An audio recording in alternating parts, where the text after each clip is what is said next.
Alright, we'll be getting started in just a little while, everybody. We'll be getting started between the 4-minute mark and 5-minute mark on the stream timer down below. So get yourself strapped in. We'll be getting started in just a little while.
Thank you for your contribution, Mr. Rumble Roses, and welcome. Thank you for coming.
I hear a cat moving around.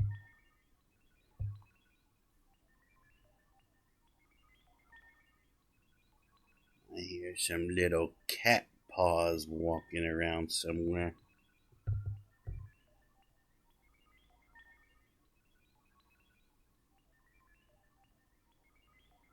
Where are you, darling?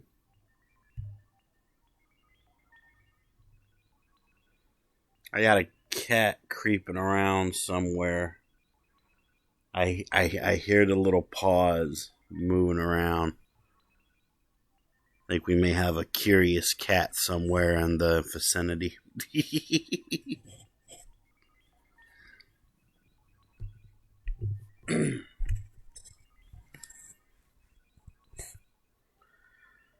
Oh, man.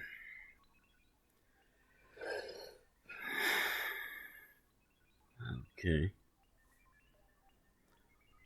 So as long as there's no tech issues going on, I could go ahead and get started. Can I get a confirmation, please? There's your kitty. Go lay down. You look tired. You look real tired, darling. Go lay yourself down.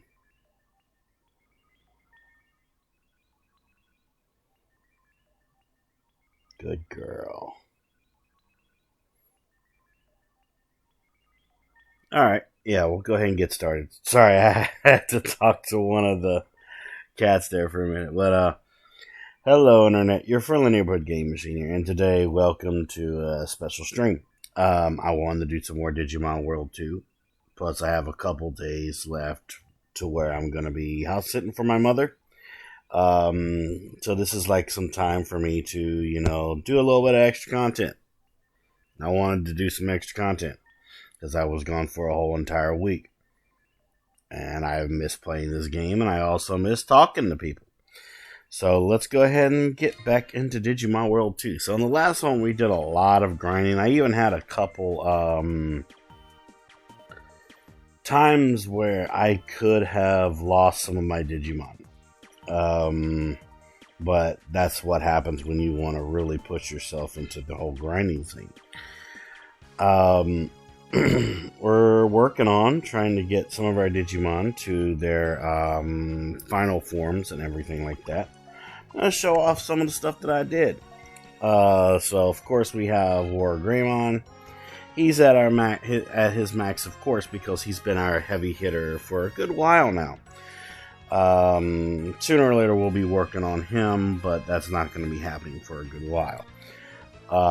We have Pickle, which is our Andromon.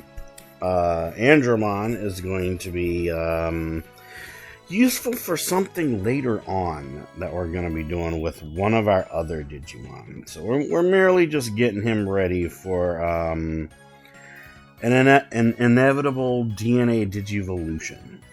And he's been showing that he's been pretty damn strong, because also look at those freaking stats right there.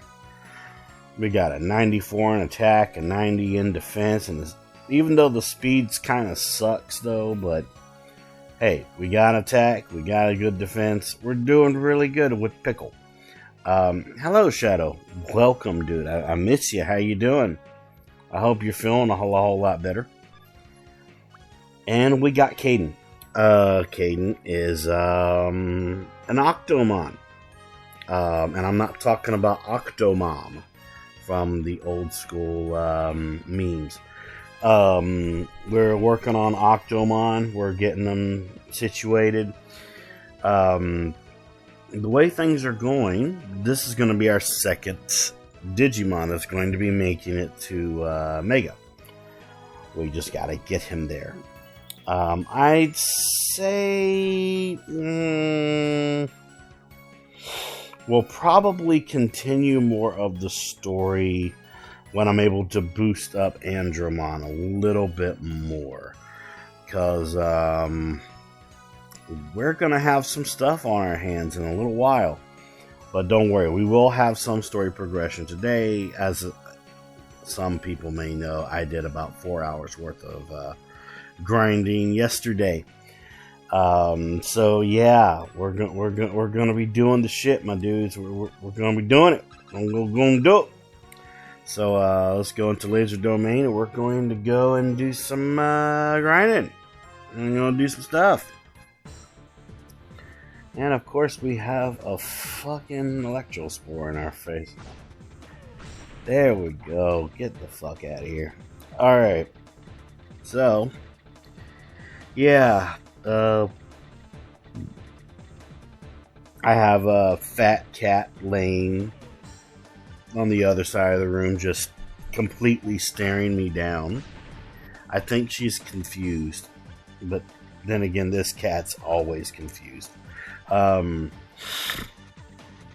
she's the fat kitty of the group here. Trying to remember where the other ones are. There's probably one in one of my niece's rooms. Well, there's probably one in each of my niece's rooms because they miss my nieces. But let me see. I think one of the cats is also upstairs.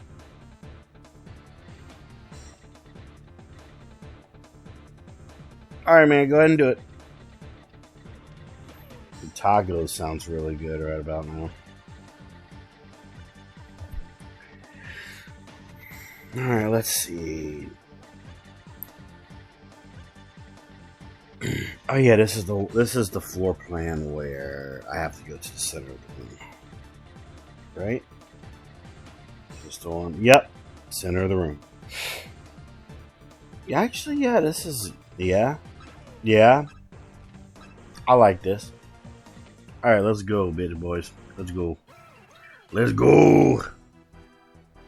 Because I definitely want to try and get Octomon up some stuff.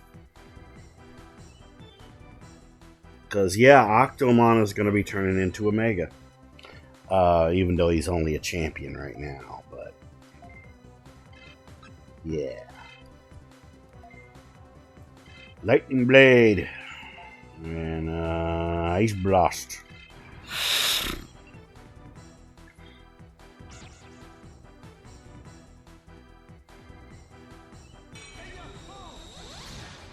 And a fuck. Yeah, you're a gecko boy. Alrighty then.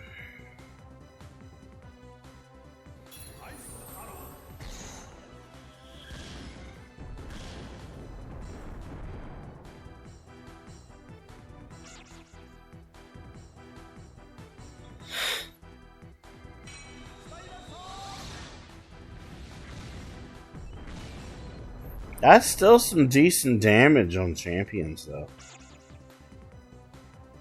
He missed. Now we're gonna have something throw shit at us. Oh boy. Here we go.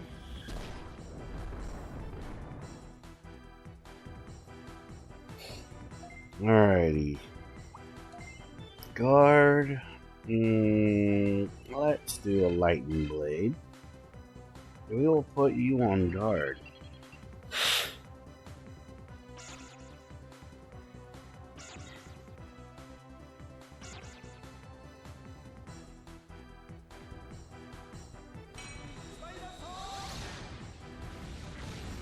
$39, $42. Down for the count.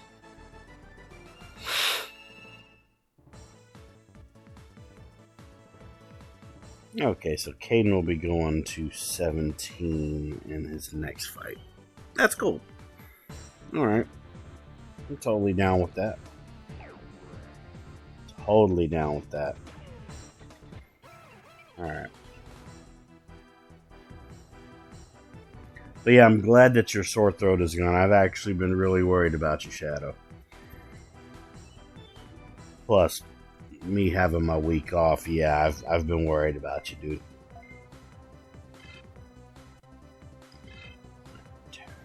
Force. Lightning Blade. And Ice Blast.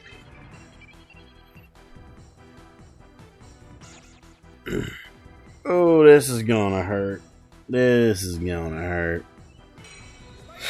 I didn't expect that he would go first. Oh yeah, that's not gonna be very good. I should have known.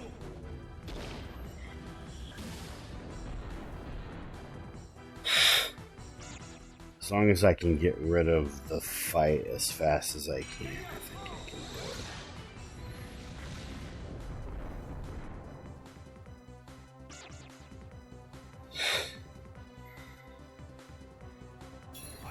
it. Because Andromon doesn't have an interrupt move, so it's gonna be a little bit frustrating.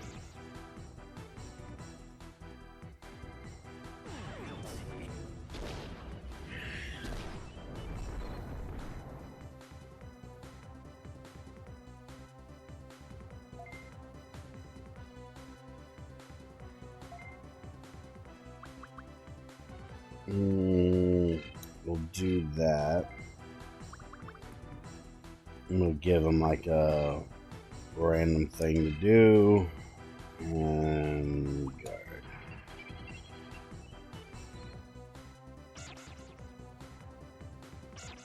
Good.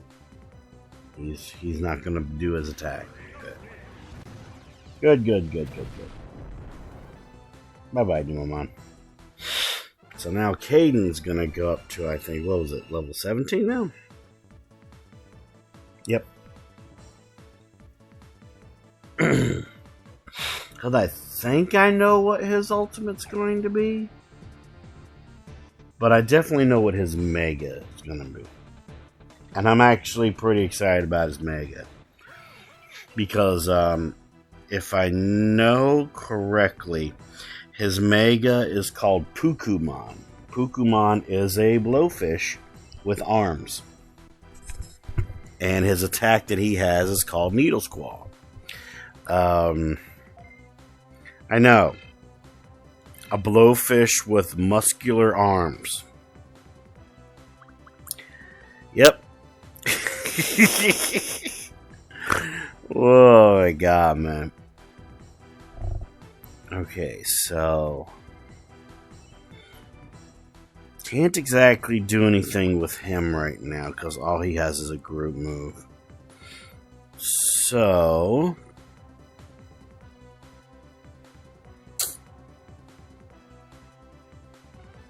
yeah, sure. Attack the Sukaimon. Do that. Do that thing.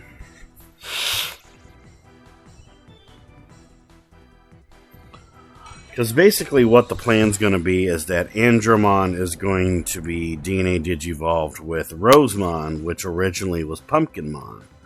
And that's going to basically restart the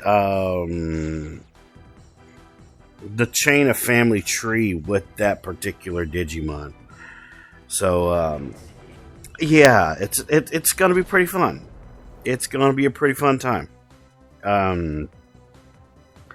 Plus, that'll be 2 Digimon that I have that will have Necromagic. So that's going to be fun.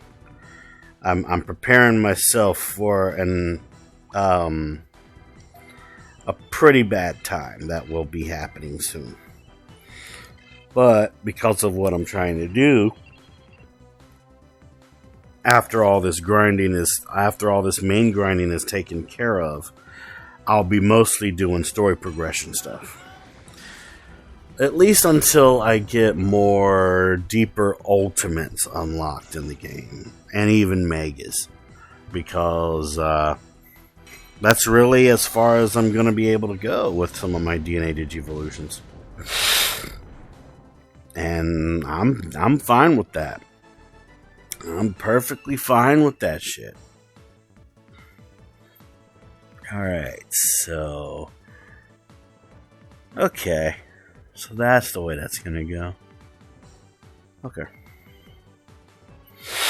If I can get into the higher levels where I make 200 plus XP per fight, that'll be fun. That'll be a fun time.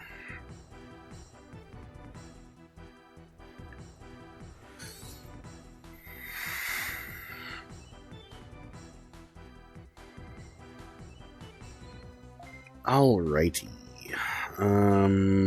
Let's put him on guard for right now. We'll do a lightning blade and we'll do an ice blast. We're gonna be working on some group moves here with these guys here. But one of my main favorite group moves hasn't been unlocked yet, but Andromon's gonna have it because of what Soulmon had. Soulmon, which is basically a Bakumon with a witch hat, basically had Necromagic and Grizzly Wing. And Grizzly Wing is a favorite attack of mine. And that's going to be a fun time. It's going to be a real fun time.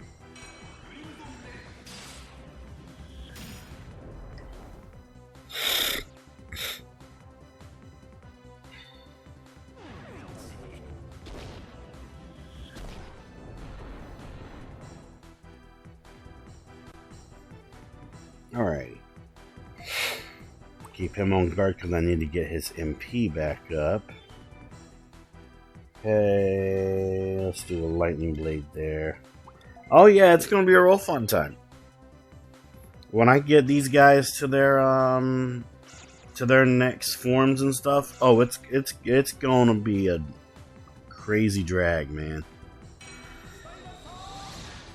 Especially when Octomon turns into his mega form. Right now he's a champion.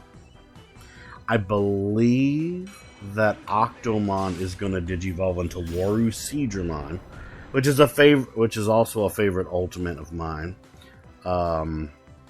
But then he'll turn into his mega is called Pukumon.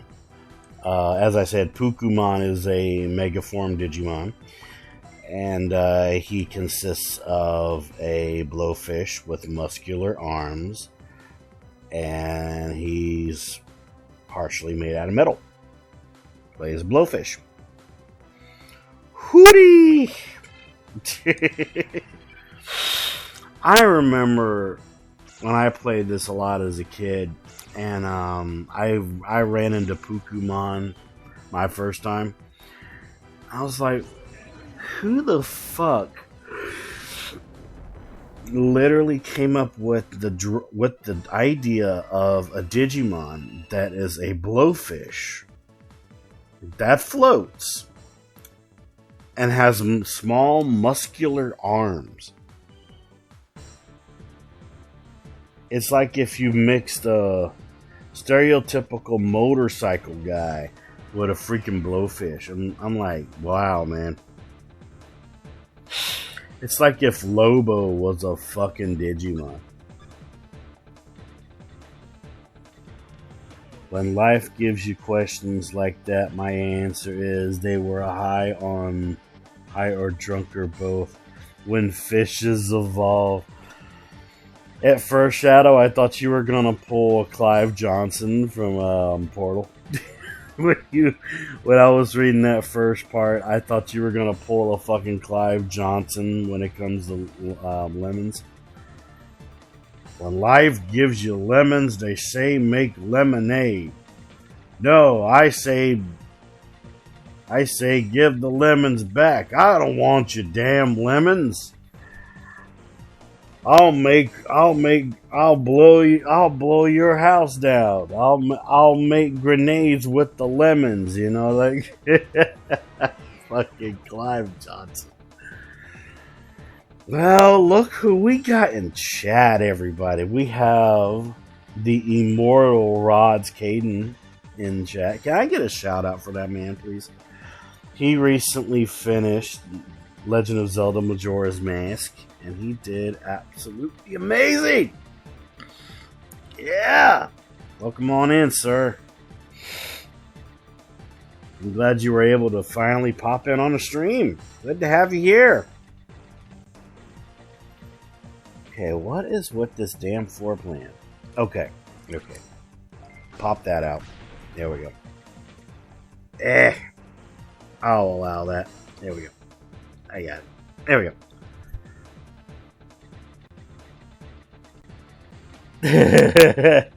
I do have to say, I'll look you. Oh, man, yeah. God damn. Oh, yeah, that's right. The pink ones are the drill missile 4s. Okay. Guess I gotta go around.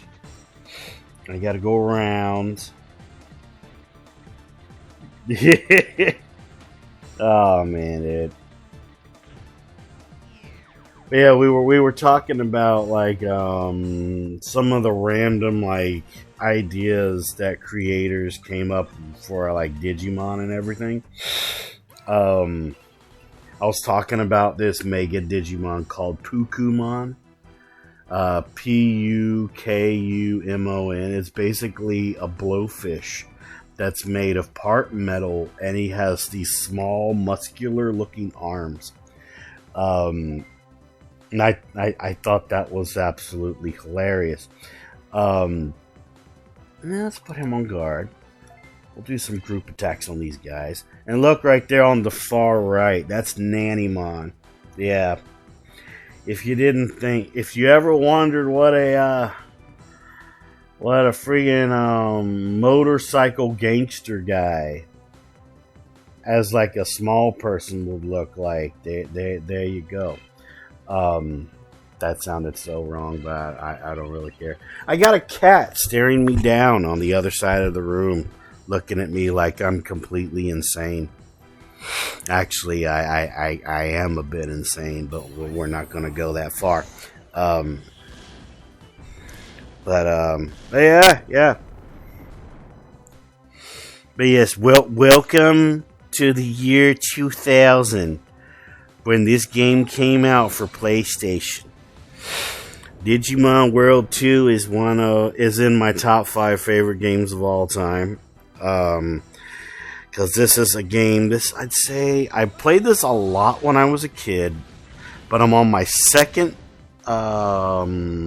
playthrough of it on stream. And I'm using the virus team called Black Swords. But yeah, I remember when I played this a lot. You know, this is one of many games where I just automatically know how to play it. It's yeah. When was I sane to begin with? I'd say I was originally sane. I'd say when I was a virgin. When I was a virgin, I was a very sane person, which is really scary. Now it's like, oh, there's a marble right there. I'm like, oh, I was sitting on a marble right there. You know, like, yeah. You were about to say outside of the fights, it doesn't look like a Digimon. I know it doesn't look like a Digimon game, yeah. In terms of the original Digimon World games, I like the first one and the second one. The second one's my favorite though, because I don't know what it is. I just like the fact that there's more Digimon in the game that you can have, like in terms of like partners, and plus they introduced DNA Digivolution, which is very, very nice. Let's do Thunderball. But the first Digimon game, the first Digimon World game, was literally like you got sucked into like a Tamagotchi. And basically you were trying to recruit Digimon to File City, which one day I will play that. It's a fun Pokemon. I mean, it's a fun game, but it can get pretty fucking hard at times. Yeah. Do you collect them like Pokemon? In terms of Digimon World 1, you have only one partner Digimon. And depending on how you raise it and everything is what it'll digivolve into, or if it gets reincarnated and stuff like that. In terms of this, it's basically like an RPG. Except so much replay value because there's so many Digimon combinations in this game. It's crazy, man. It's fucking crazy. But actually, I need to sip on some more of my coffee. I'm getting a little parched. Oh, that's good. But yeah, I mean, I'm trying to really think why I like the second one more, because I'd say after Digimon World 2, I felt like they kind of fucked up the formula a little bit. Basically, Digimon World 3 is kind of like a combination of the formula of gameplay from Digimon World 1 and Digimon World 2 combined. But because they're such polar opposites, though, it kind of didn't work out for me. I felt it was... how can I put it? Digimon World 1 and Digimon World 2 are perfect in their own ways. One's like a yin, one's like a yang. But it's one of those cases where if you put them together, it's like it's a good concept, but there's too much going on, if that makes any sense. I've heard a lot of people like Digimon World 3, and more power to them. They can have it. I just don't like it. I like World 1 and World 2 exactly the way they are. I'd say World 1's a little bit harder because of, I'd say the Tamagotchi feel of it. Because you're like raising your partner, and if you make any type of raising mistakes, it'll change your Digimon when they Digivolve. Like, for example, let's say the Digimon needs to go to the bathroom, and you never take it to the bathroom, and it poops on the floor, it'll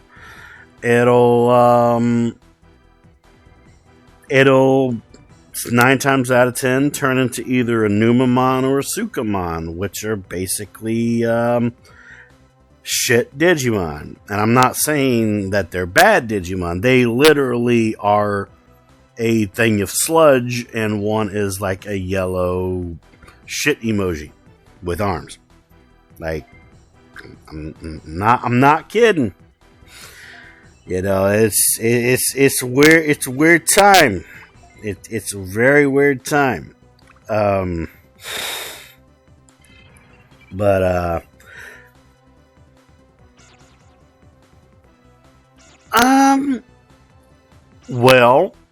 in terms of Digimon World 1, I think they mostly focused the most on vaccine and data type Digimon. You could have them turn into virus type Digimon, but the way that Digimon World 1 was, it came out in a time where, when it came to the anime, and I'm not much of a fan of the American version of the Digimon anime. I like the Japanese version. Better music, by the way. Where, if you remember from the original Digimon anime, if you had a virus type Digimon, you were considered evil. And I didn't like that. I liked virus type Digimon. I really did.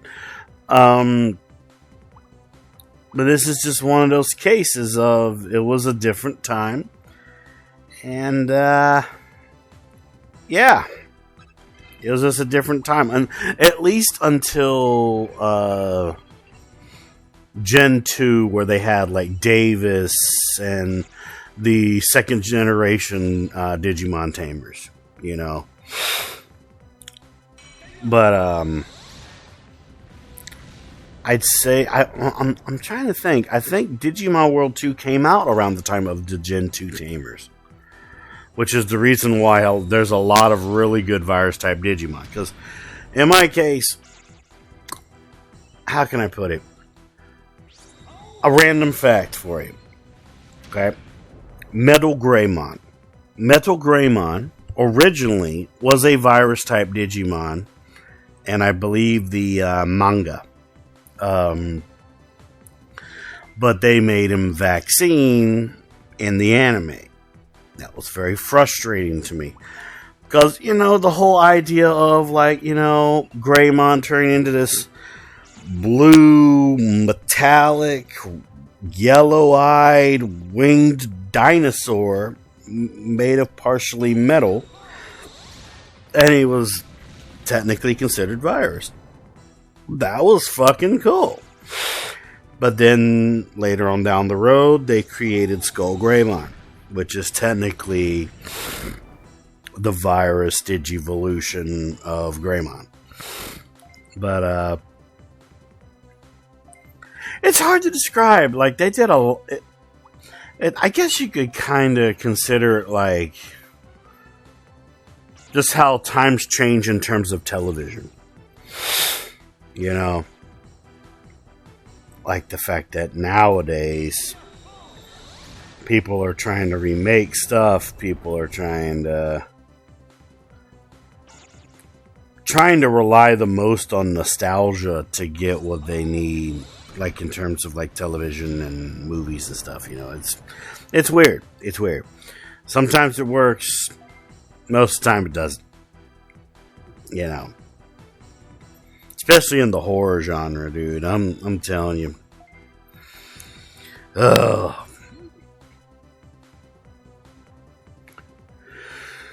Oh boy. Oh boy. Let's see. Sure, I'll do that. But yeah, right now in the game, I'm grinding some of my main Digimon to get ready for that major hurdle that's going to be coming soon. Plus, I like grinding on stream. I like grinding levels when it comes to games on stream because I get to interact with chat the most, and that it's nice. It's nice. Yay! They both went up a level. Let's see. I got Magical Tail. Okay. Okay. I kind of was hoping for that Grizzly Wing, but okay. I guess I'll take that. Sure. Okay. Alright. Plus, one other thing I like about DNA Digivolving in this game is the new Digimon that you create out of the two Digimon, which, by the way, in this game, DNA Digivolution is permanent versus in the anime and manga where it's not. But the new Digimon basically, yes, I told you I was going to name one after you. That's exactly what I said, and I did. But yeah, when it comes to DNA Digivolution in this game, the new Digimon that you create, it learns both of the different moves that both the Digimon had. But yeah, the Octomon is named Caden, and the Andromon is named Pickle. Pickle. Yeah. Yeah.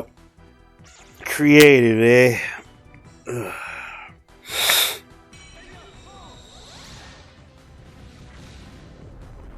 Very good questions. Okay, so the maze that I'm in is basically called a domain. When you go into different domains, you have randomized floors. Some of them are static, where it'll be the same each time, but it's only with particular story-based domain floors. It's a bit complicated, but you'll kind of get it one day if you ever play. Like, for example, let's say you're in a part of the story where your rival is stuck in one of the domains and you got to go search for him. 9 times out of 10, where your rival will be in what's called a static floor in the domain, where it'll be the same each time you go in, no matter if you leave or if you stay. Let me see. And the car that I'm in, well, it's technically a tank. Well, it's called a Digibeetle, but it's like a combination of a car and tank. Are they in a computer? Well, that's a funny little thing you come up with right there. Yes, technically this isn't a computer. But I guess you could say you slowly start to understand that you're in a computer. You're basically in the digital world in a different time. How can I put it? There's what happens in the anime and manga, and then there's what happens in these games. I can never really put them together, because if I was, it just doesn't make any sense. In terms of Digimon World 1 and 2, they're technically connected. I don't know if Digimon World 3 is, but they're connected. So I'd say, yeah, Digimon World 1 happened first, where you're sucked into like a Tamagotchi, you're in File City, and you're trying to recruit people that apparently lost their memory. You're trying to get them back into the city so it can flourish and be positive again. that makes any sense. Let me see. Digimon World 2 happens like, I'd say, I can't say centuries, but I can't say years either. It's never really stated how long it is from between each game, but it's thought that the original humans came from File City / File Island and created their own world called the Directory Continent, which is basically where you are. But I'd say the best way to describe what's going on, I think I have a good description, but I don't know if you've heard of this anime before. Have you ever heard of Dot Hack-san? If you have, it's basically similar to Dot Hack-san.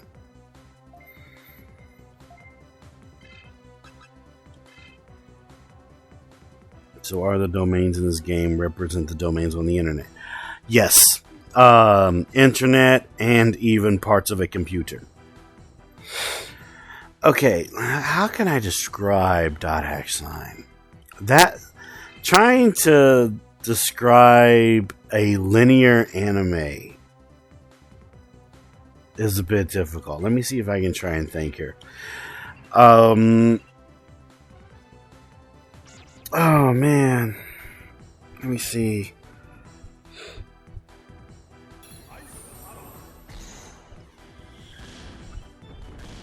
It's like people, it's what Soa wannabe. Yeah, there we go. That's not a bad description right there. Yeah. That's a good description.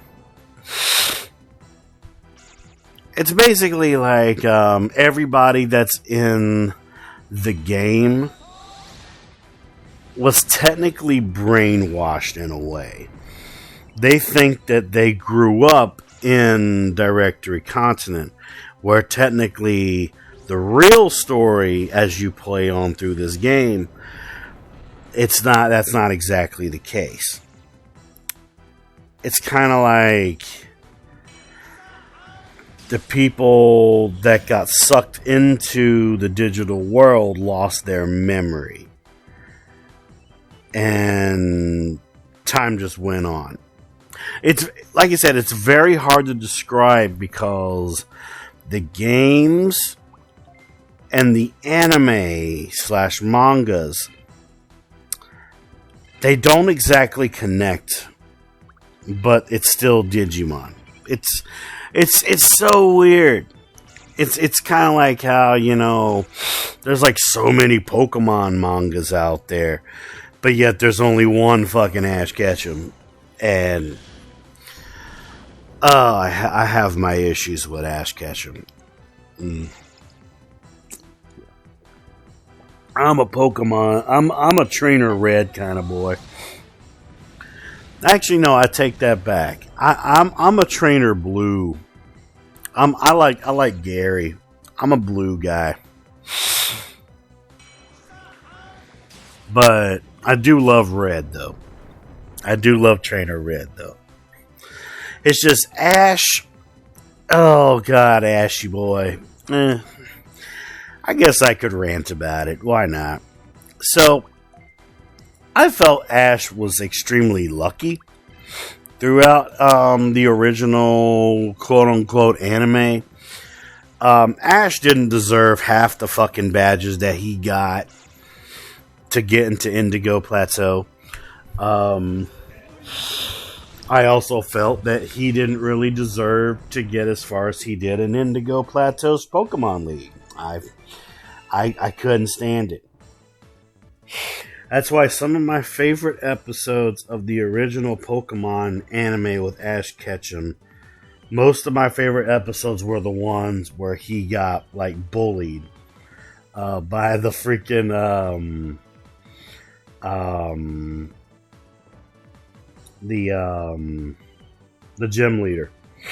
So, like for example, I love Lieutenant Surge. Okay, I dig how Lieutenant Surge and his Raichu whooped Ash's ass and taught that Pikachu something. Okay, um, plus also I really dig the fight that he had with Blaine, and I have my thoughts about that as well. I'm like, who in their right mind sends out a Pikachu to fight a Magmar?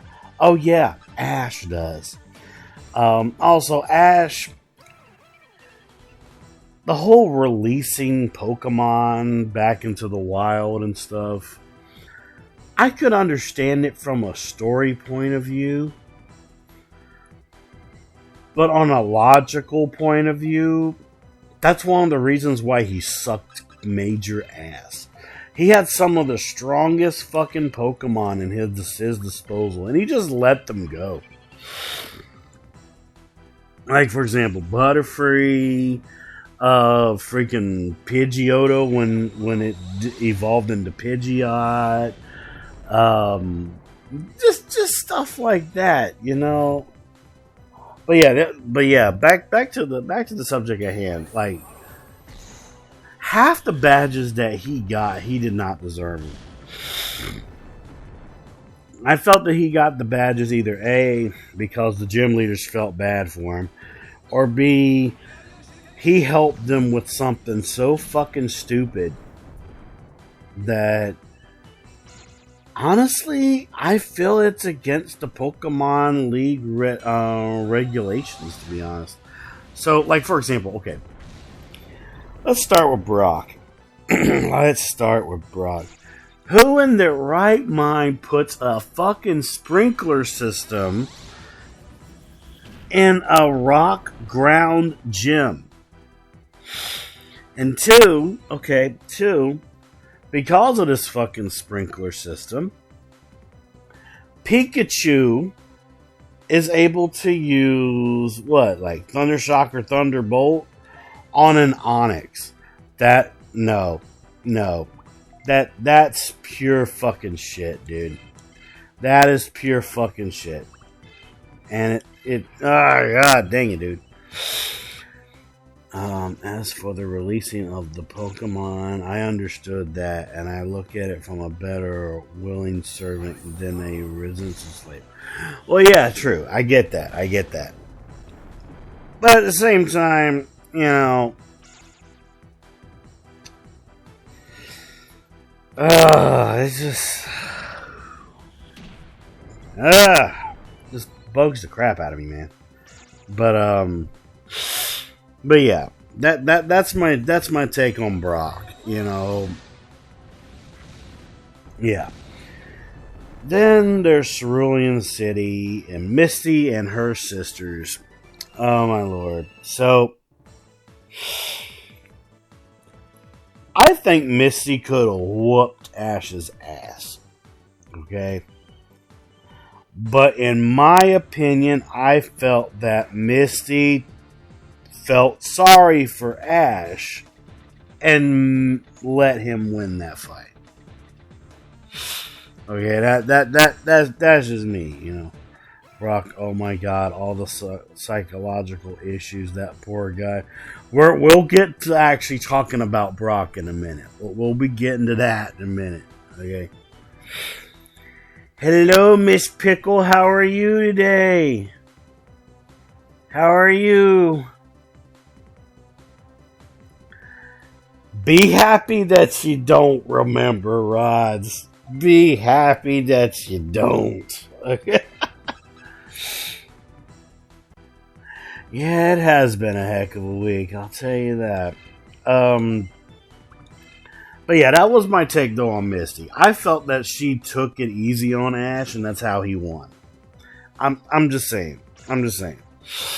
Oh, I'm doing okay. We're critiquing Ash Ketchum and how stupid he is. And then let me see.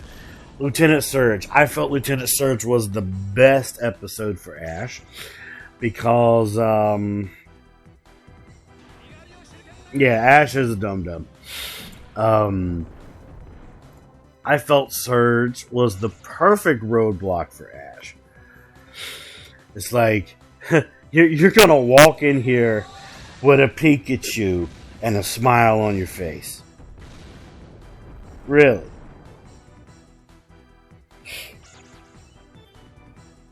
Like, you're going to walk into my Vermilion City gym, and you're going to come in here with a measly Pikachu and a smile on your face. No. Lieutenant Surge, oh yes, that man who clearly suffers from severe PTSD, not to mention possible obsessive compulsive disorder. Regarding power and workout, I can't help but wonder if he's sane enough to be a gym leader. Oh, I think he's sane enough to be one. Like I said, I like Lieutenant Surge. I dig him. I dig Surge. He was the perfect first roadblock for Ash. Oh, thank you so much for the sub. Thank you so much. Thank you. Thank you. By the way, can I get a shout out for Miss Pickley, please? But, yeah, back to the subject at hand, though. Don't worry, I will read what you said there in a minute, Shadow. I gotta finish this. So, after Surge, I believe it was Erica. For one, Erica's gym was specifically designated for girls. First off, that's against Pokemon League restrictions. Okay? So, back when I was a tiny nerd, okay, which one day I want to find pictures of when I was a tiny nerd. When I was a tiny nerd, I was so addicted to wanting to be a gym leader in Pokemon. That was what I wanted to be. Okay, so it came to the point where I was like, okay, I want to learn the rules on being a gym leader. It specifically says in the Pokemon League registration for gym leaders that you're not allowed to specifically, designate yourself to like one specific thing. Now, I'm not talking about like one specific type or something. That's entirely up to you. Okay. Hence, Viridian City and Giovanni. But, that's a story for another time. The fact that Erica refused men in her gym, that could have made her lose her gym leader's license. And as a kid, and knowing that, I was like, oh, that pisses me off so fucking much. Okay? Because in terms of like the Pokemon games, Erica was a fun gym leader fight. I loved it. But then what did they do with the anime? They had to make Ash dress up as a girl to get into the gym. I'm just like, oh, what the flying fuck are you doing to me today? Like, what is this shit? So there's that. Then there's Sabrina. Sabrina and her addiction to dolls. In terms of the manga, I dig Sabrina because they kind of tried to see if they could tie her into Team Rocket, which I thought that was an interesting concept. But Sabrina in the anime, ooh, I dig her. I dig her when it comes to the anime. I felt that was Game Freak's take on softcore horror. That's a good wording for it. Softcore horror. Okay? Because what's the episode that happens after it? Ash, by himself, goes to Lavender Town. Technically, he dies. He's a ghost. Okay? So is Pikachu. And he's able to, you know, gain a temporary friend that is Haunter. Okay? Which, by the way, I dig Haunter. I dig him and its funny faces. And keep in mind, this is supposed to be a children's show. And from these 2 episodes, that would scar a kid. Like, that would really scar a child. Alright? Your best friends being turned into dolls. You traveling by yourself. Okay? Dying, being brought back to life, and having a ghost as a temporary friend. Now, if that's not like uneasy, I don't know what is. Like, that's just uneasy. Ugh.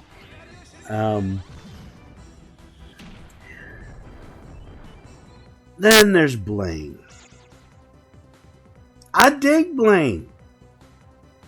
Both the manga and the anime.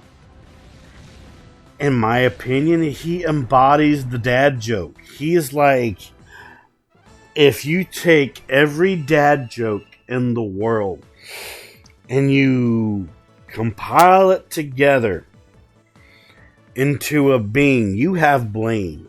Alright? Like, I fucking love Blaine. Oh my god. Kind of 50-50 for me, because kids at the age I was watching Pukumon didn't really have a sense of mortality. Yeah, true. Not a body experience. That's true. That is true. I'll make a note of that. Yeah, the Pokemon creepypasta. Yeah. I dig some Pokemon creepypastas, man. That's it. Embodies the dad joke. It's Piggly. Oh god, yeah. We need to get some clips of that. Yeah, that would be fun. That would be fun. But yeah, Blaine is like the compilation of just a walking dad joke. That is exactly what Blaine is. And I'm fine with that. I'm totally fine with that. You know? But let me see. I'm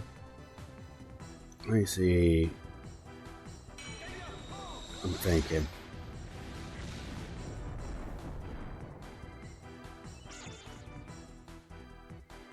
Then yeah, we would have to get to Viridian City, which that has Giovanni.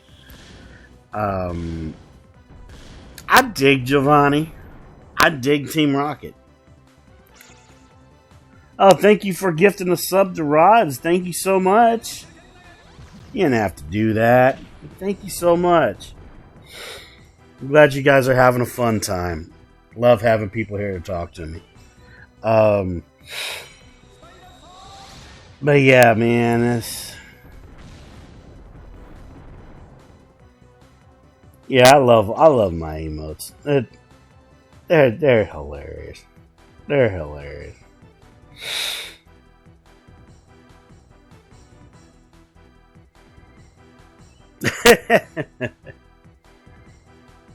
Yes, that's actually kind of how I learned about it, Rumble.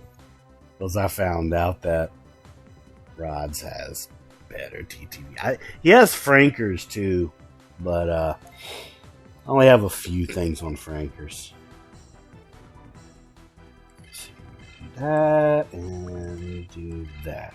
I need to get Caden to level 21. So yeah. Funny story, it's not a Wooloo. That is from Wishbone and the Amazing Odyssey. That is a sheep that you take with you to Hades, so you can get information from Tiresias the Blind Prophet on how to get yourself back to Ithaca. Yeah. Yes, the sheep goes to Hades. Yes. Wishbone the dog goes to Hades. Yeah, it's one of my games that I love to play. Well, it's a funny story. I still have the speedrun record for that game. Yeah, I love Wishbone the Amazing Odyssey. That's a great game. That game came out for Macintosh, MS-DOS, and Windows 3.0. God, that's an old-ass game. And I'm glad that I'm able to play that game for people. Such a good game. Torrance Passage, though. Torrance Passage was MS-DOS, Windows 95, 98. Which, man, that's another great freaking era right there, man. Oh, got an EX driver. Okay, that's a good pickup. That's a good pickup. Okay. I hate floors like this one right here. This 7th floor right here. Now, you were talking about a maze, Rods. This is a maze. This right here is a fucking maze. Oh, man. But yeah, I decided to do a special stream today and stuff, you know, because I'm house sitting for my mom. Internet's all mine. I'm surrounded by cats. I can be as loud as I want to be because I'm by myself. I am originally not really this loud when I stream because I live with a landlady that's not very fair. We'll call it that. Because I want to be nice, you know. Correct. I'd say 95% of the floors are randomly generated. Correct, sir. This is one that sometimes is either floor 7 or floor 8 for Laser Domain.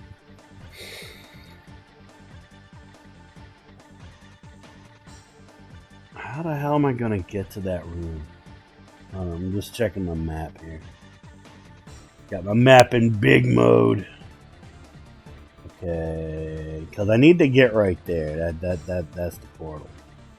Okay, so I think I know how I'm gonna do it. I think I know. So let me over here. I bet you it's up this way. Yeah, let's try it over here. I could see it being this way. Yaha! Yatsa! There we go. Yeah. Time to go big mode. Yeah, indeed. Indeed. I still love that meme about Ant-Man and Thanos. The old big mode thing. God, I have a twisted sense of humor. Oh my god.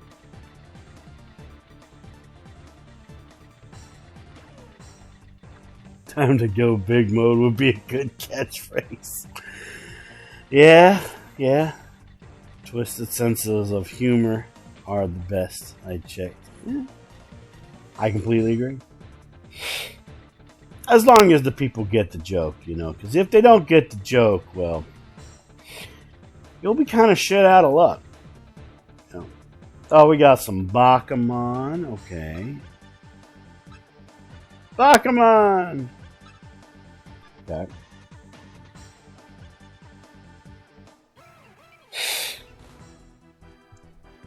I just had the weirdest image of a quote unquote superhero yelling it's time to go big mode, popping a little blue pill, and certain types of 60s music. Sorry. Oh my god. Why? Why you do that? Why did you do that for? Don't do that to me. Don't do that to me. I love Pukumon, but I like Soulmon more. It's basically Pukumon with a freaking witch hat in his head. I dig it.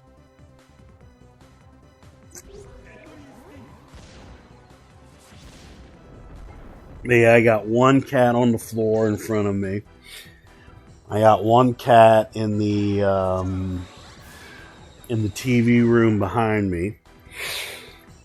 I believe there's one cat in my youngest niece's room. I believe there's a cat upstairs in my mom's room. And I know that I have my boy Spazzers. He's an outside cat, so he's usually outside roaming around because that's just what he does. I'm gonna run away from this fight. But yep, that is Pickle. I mostly just ran away from that fight because I'm not gonna really get a lot of experience from a Pukumon. But I will get a lot of experience from this fight, though. So we're going to do that. And also, forgive me, my nose is a little bit runny today because weather changes and exercise. So, yeah.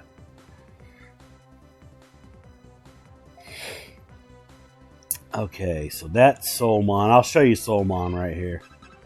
There's Soulmon. See, I told you it's a Pukumon with a witch hat. Ain't that cute? Ain't it adorable? It's a little Pukumon with a witch hat. You know, that would be a great animated emote. Specifically for Halloween, that would be fun. Like a freaking... Yeah, that would be fun. I'm getting some slowdown in the game now. Oh. Yeah, that would be fun. It's so adorable, it's a little Pukumon with a hat. I dig it. It's especially adorable in Digimon World 1. Oh, man. Just gotta stretch. Oh.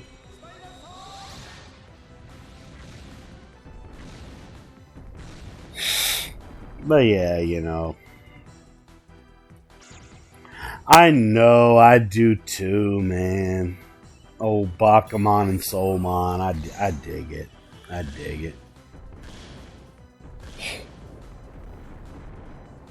I dig it too. Like one of my animated emotes, the Metal Agumon Happy, is actually a Digimon that I created as a kid, and I have an artist that was able to make a good little drawing of him. I even used them in my new schedule that I made for myself. He's like one of the characters holding up the parchment paper. Oh yeah, me too. Me too. Me too. Okay, we may need to recover the pickle. So let's see what we're gonna do here. Let's do that. We'll do an HP recovery to all. And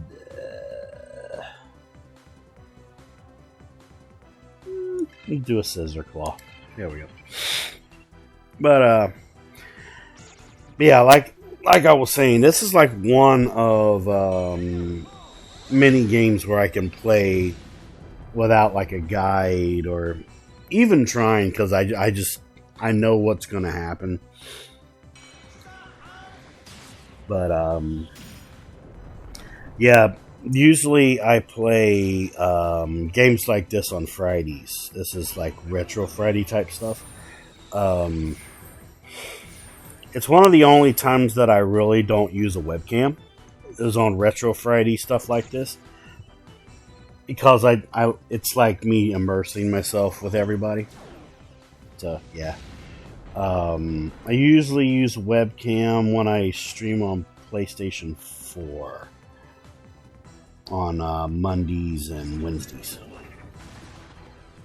Which, funny story, because of some minor frame rate issues with Elden Ring going on right now, I might not be able to use a webcam for a while on Wednesdays when I play Elden Ring. But yeah, that was thanks to some research that Shadow did for me right there.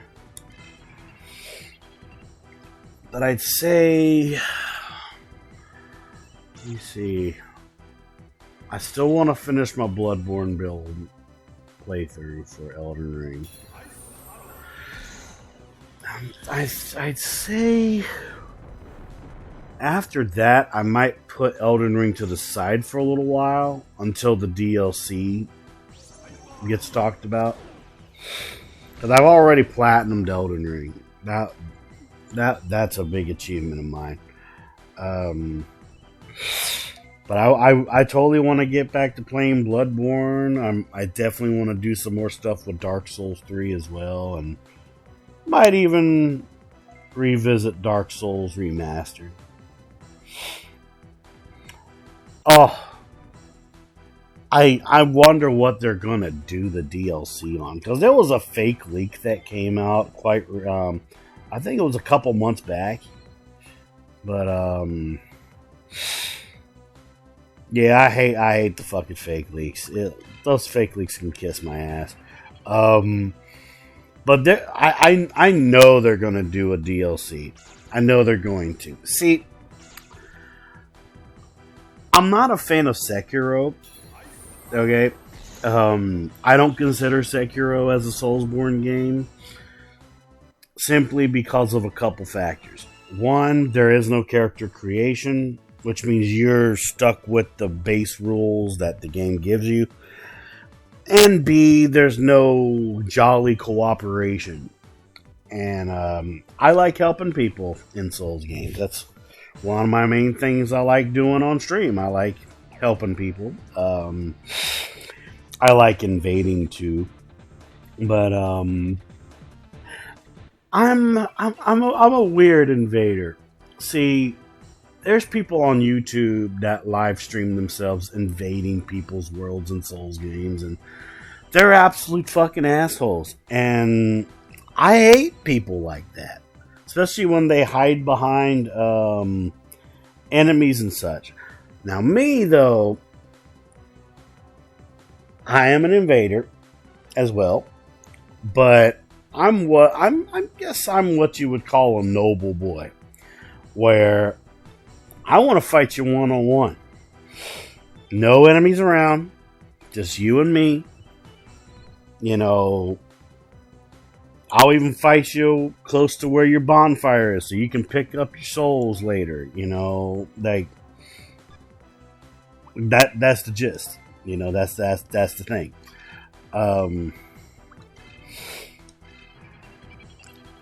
But if you're one of those players where you're like, oh no, someone has invaded my game, I'm gonna run away. Now, if you run away from me, I'll leave. I'm not a heartless asshole, you know. I'll let you play the game with your friends. But here's the thing. If you give that body language like you want to fight me, I will whoop your ass. Especially if it's Bloodborne. I will make you regret doing that little strafing side to side with your weapon like this is a football game or something. I will make you regret doing those strafes. Like I said, especially if it's Bloodborne. That's my home. That's where the mad part of my personality resides. That, because, you know, we're all mad here. You know, that was said by the famous Mad Hatter of Alice in Wonderland. It's only fair. Exactly, Rods. Exactly. It's all about that fighting body language. Yeah. It's like, you give me that body language, I'm going to fight you. No matter if I win or lose, I'm going to fight you. But if you run away, I'll leave. I'll let you do your thing. Like I said, I'm not a heartless asshole, okay? But would you believe me if I told you it took me becoming associates with a couple famous Souls invaders for me to understand why invaders do what they do. I would never want to face you at any of those games. I am merely a lore researcher in these lives. Hey, I feel you. I feel you. But keep in mind, if you run away, I'll leave you alone, okay, dude? Onyx's thoughts on. Okay, what would you like my thoughts on? What would you like my thoughts on, sir? Best Soulsborne waifus and why? Oh, here we go. Okay, so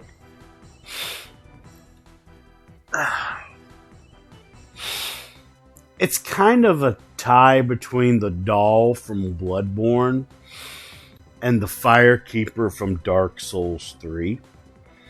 For me, in terms of like, not counting Elden Ring right now. I'm going to put Elden Ring in its own little category here in a minute. But the doll, for example, I like the innocent attitude. I'm just a fan of it.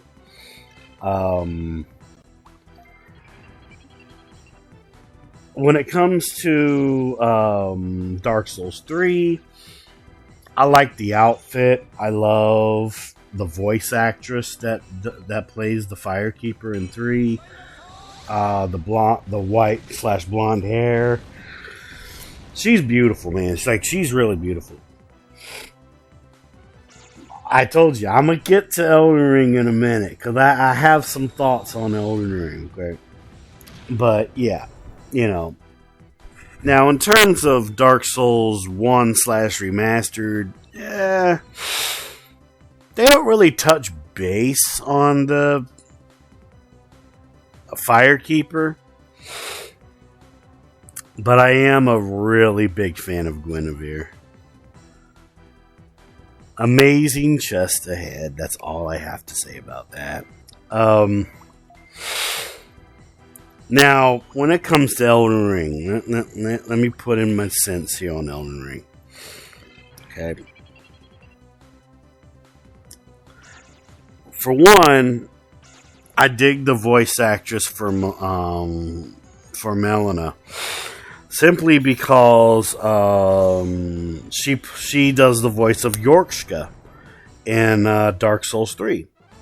I didn't know if you knew that, Rods, but yeah, that's the same voice actress. Yorkshka, also known as the woman that's in charge of the Blade of the Dark Moon. Yay, Grizzly Wing! It's my move! Yay! Yay, Grizzly Wing! Oh, I love Grizzly Wing. It's one of my favorite moves in this game. Yay! I'll talk about Dark Souls 2 in a minute, because that can turn into a rant, because I'm not a fan of Dark Souls 2. So, when it comes to Melina, I think I like her because you don't really know much about her, except maybe like just stuff from her like game files and everything. No, that's not what I'm trying to do. There we go. I pray that the DLC will touch base on her more. And I do love the whole meme about the whole Accord thing. I dig that meme. I also love that the Elden Ring manga is a comedic manga. I want to read that. Let me see. Trying to think on who would be the best waifu in Elden Ring, because most people, yes, there was a Elden Ring manga that was released very recently. Yes, ma'am. I want to read it. Yes, it is a manga. Yes, it is a manga. Yes. Yes. Yes. It came out quite recently, actually. Because, see, I don't know if it's canon. I don't know. But it's fucking funny, though. Oh, here we go. I want to see this move here. I love Grizzly Wing. Hold on. You shoot bats at everybody. I dig it. I dig it. Let me see. Then there's what's it? Then there's Ronnie. Ronnie's an interesting case. Well, I gotta clean my glasses, but I gotta take off the headset for a minute. I just gotta clean my glasses. But in terms of Ronnie, she's like that needy type of woman where she's like, oh, I can't do everything on my own. I need a strong man or woman to do such and such for me so I can be in charge of my destiny. Like, you know, yeah. Here we go. Let's see. So I don't know about that one. Millicent, though,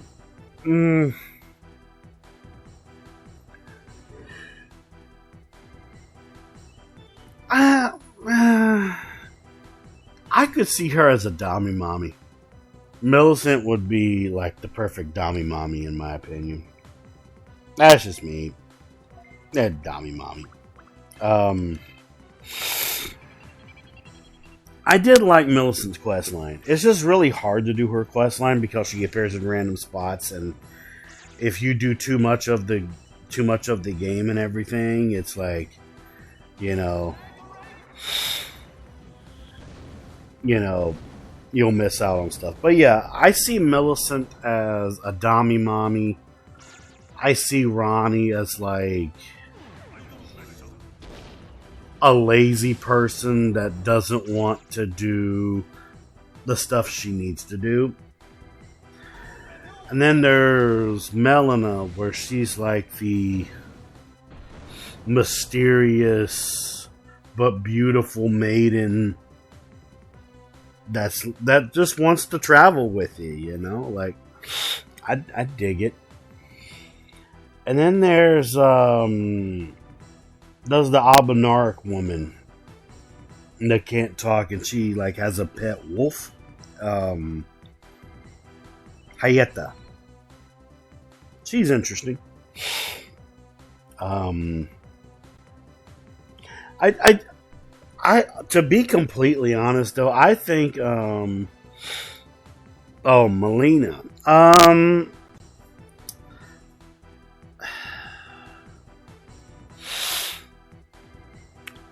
What do I see Melina? Melina's totally a dominatrix. Melina is Millennia is totally a dominatrix. That I could see her as a dominatrix simply because, I just feel like she likes to hear herself talk. But that's just me being an asshole. That's just that thing right there. I'm trying to think of who else is in the game though here. To be completely honest,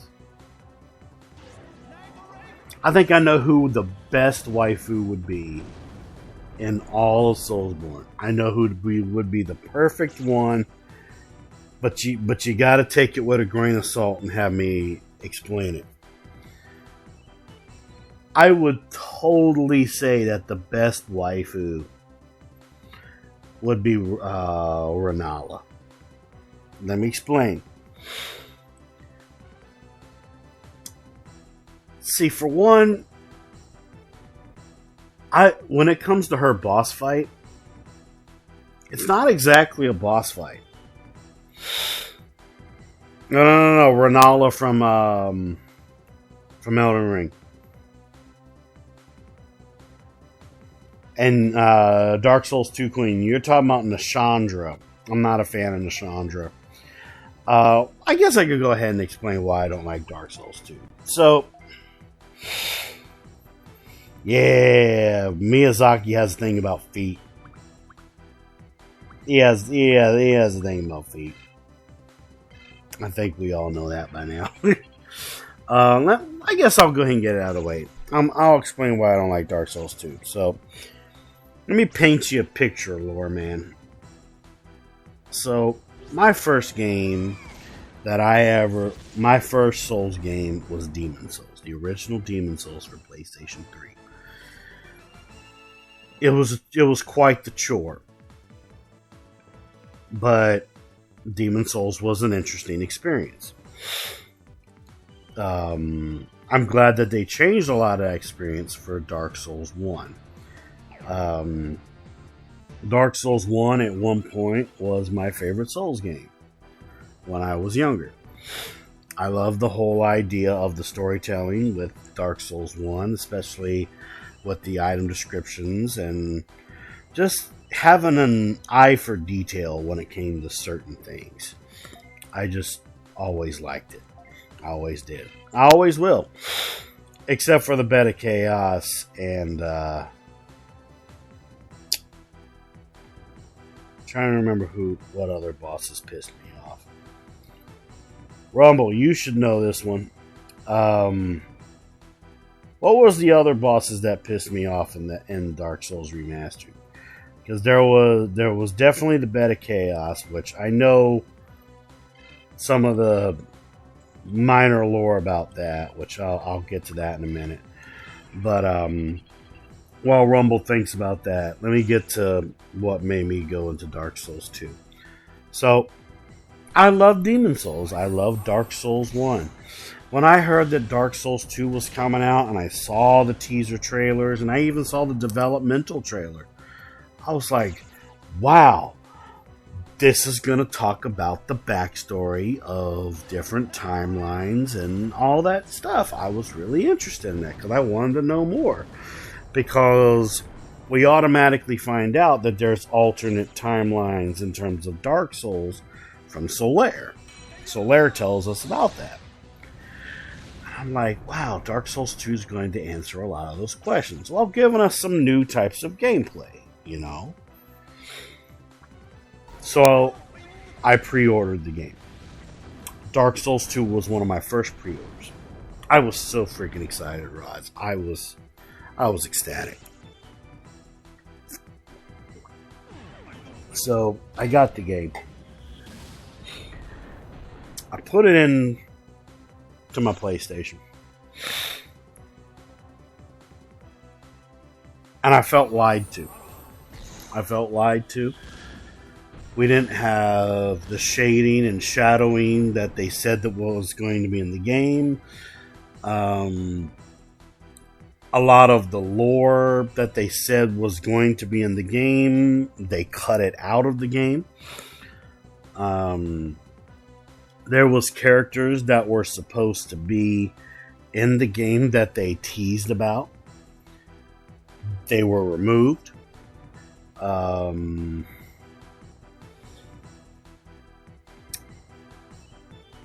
You know how when you defeat a boss... actually, let me do this while I'm talking.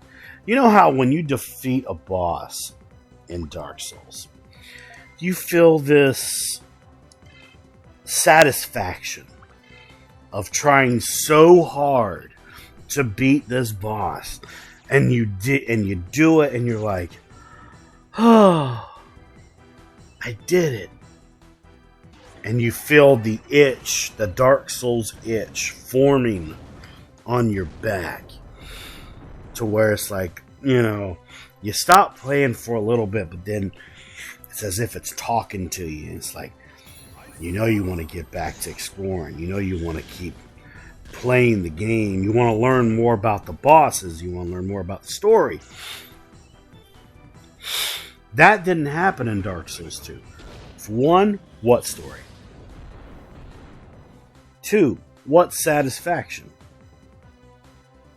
I'd say about 75% of the bosses in Dark Souls 2 were gimmick bosses. And I'm not a fan of gimmick bosses unless they make perfect fucking sense. Like, for example, there is a snake boss in Dark Souls 2 where she is completely surrounded by poisonous water. The only way to make her boss fight easier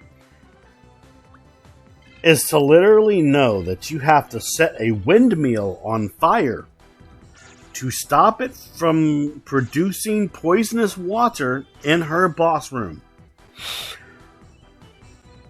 What? Are you fucking kidding me? You know? And then there was the DLCs for the game. The DLCs, they tried to fix the game. They really did. Hell, not many people know this, but Knight Artorias' sword is in the DLC of Dark Souls 2. And it even has a nice little moveset difference if you wield it in the opposing hand that Artorias used his sword in. That's cool. But the DLCs, they tried to fix the game. But to really no avail. Plus, also, I'm not a fan of Duke's Dear Freya, the spider boss. I don't like demonic, big-looking spiders. I'm not a fan. I'm not a fan. So, you know, with all that said and done, you could even ask my mods, Mr. Rumble Rose's Shadowseed 5. They'll confirm it to you. I tried to give so many chances to Dark Souls 2 Scholar of the First Sin. I really did. But once I platinumed that game, I was done with it. I was done with Dark Souls 2. Dark Souls 2, in my opinion, feels like a parody of Dark Souls 1. That's the best way that I can describe Dark Souls 2. Now, they had some cool armor sets. Sure. They had some cool weapons. Yeah. They had some cool, shields. Yeah.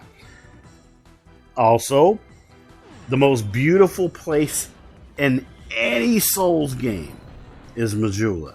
Majula is one of the most beautiful places, yet it's in one of the worst games I've ever played. But I love Majula. It's absolutely fucking amazing. The Emerald Herald, which is technically your Firekeeper. Absolutely beautiful. I love Shaunalot's story. Problem is, they cut out at least 75% of her main story. Her story was supposed to be much more impactful of your decisions than what we originally had gotten. And that pissed me off so fucking much. Like, there was even supposed to be a scene in the game. I found this out from Zuli the Witch, because she makes some of the best fucking videos on YouTube. That there was supposed to be a time where you were supposed to go back in time. And you were going to meet this itty bitty toddler version of Shaunalot. This little itty bitty kid. Of who would soon become the Emerald Herald. And because of the fact that you were supposed to have like a mission with her, I guess to save her or something, would be the reason why she would remember you when you come to Majula for the first time. That's why she would help you. And I love that idea. Why did they cut it out? I have no fucking idea. And I really tried, man. I tried so hard to love Dark Souls 2. Hell, I even heard that Miyazaki didn't really like Dark Souls 2. Hence why he made Dark Souls 3. Dark Souls 3 is Miyazaki's version of Dark Souls 2. It's what he wanted it to be. And I'm going to say this. Dark Souls 3 is a good game. It's not perfect. But it's much better than Dark Souls 2. See, before Elden Ring was created, Dark Souls Remastered was my favorite Souls game. Well, second favorite Souls game. Bloodborne's my favorite. Bloodborne's my absolute favorite. Because I just love the whole Victorian setting, the darkness feel to it, the blood, the weapons, the fact that you have clothes instead of armor. It's so good. And I love the bosses too.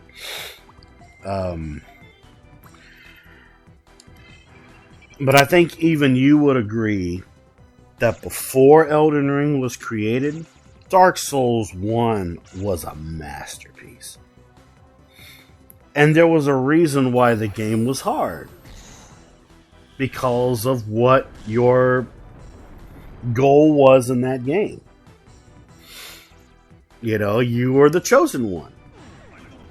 Of course it was going to be hard for you to get through the game because of the burden that was put on your shoulders.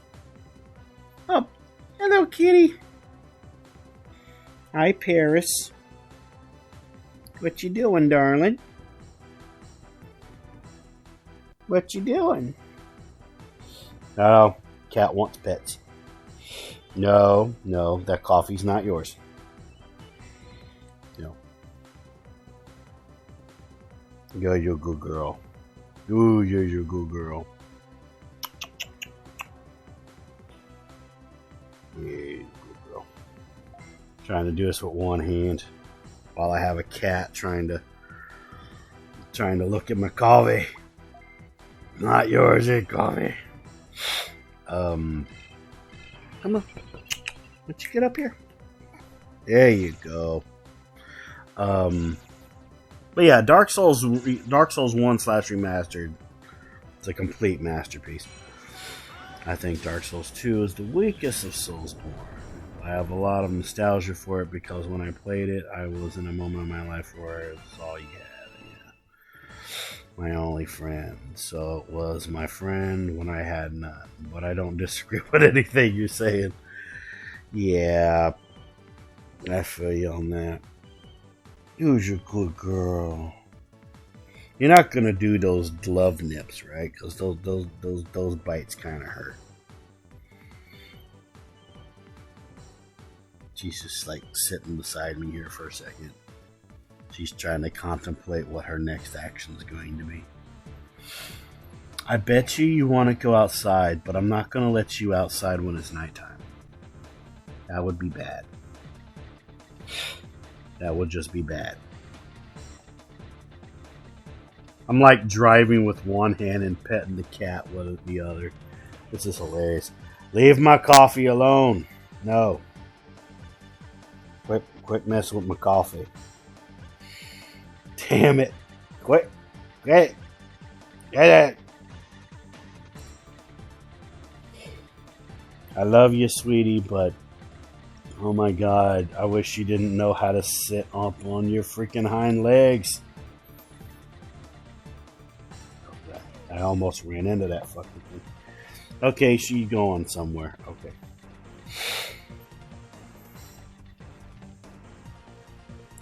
Oh, it's always a pleasure to have you, man. Don't you worry, I'll pop in on you more often and stuff, too. Hopefully you'll be able to pop in again real soon, though. Always a pleasure having you. Thank you, sir. You have yourself a great night now. And I'll holler at you on Discord. Thank you so much for coming.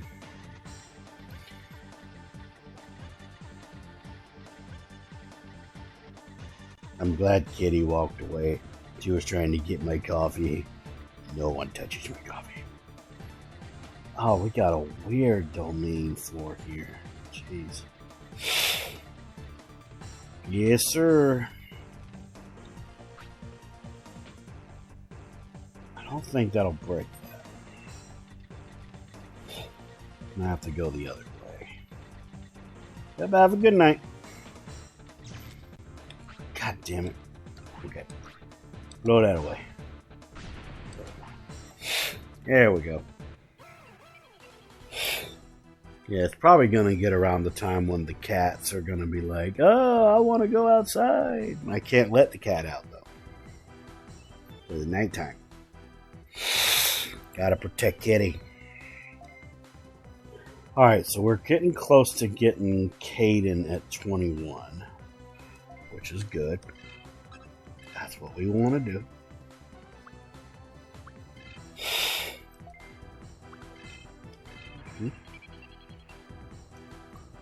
Where the hell are you, Paris? Oh, she's in the TV room. I hope she doesn't knock anything down over there, man.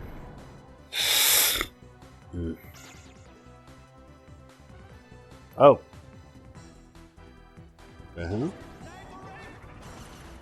Paris?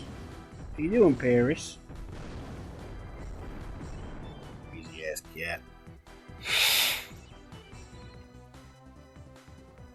Yeah, that was awesome. I was able to get Rods in here. Yeah, that's a very cool guy. I'm glad I'm getting to know him. He's very, very cool. Like I said, he finished Majora's Mask yesterday.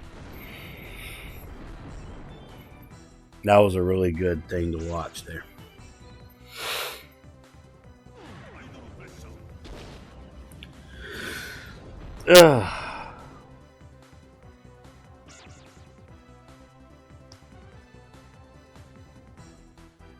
Alright. Let's see what we're going to do here. Put you on guard. Do another Grizzly Wing. And do a Blaze Blessed. But also, real talk though, Shadow, I'm glad you're starting to feel better though. I was really worried about you when I was taking a week off from streaming and stuff.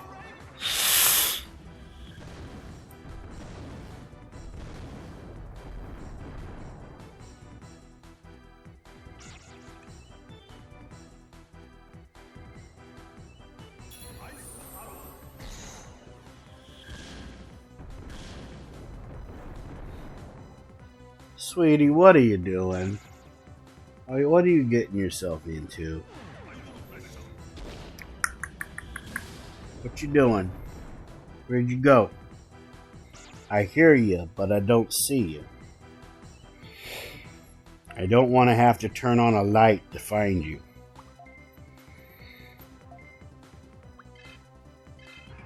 I love the fact that I can like do this with one hand and argue with a cat at the same time. This is absolutely entertaining.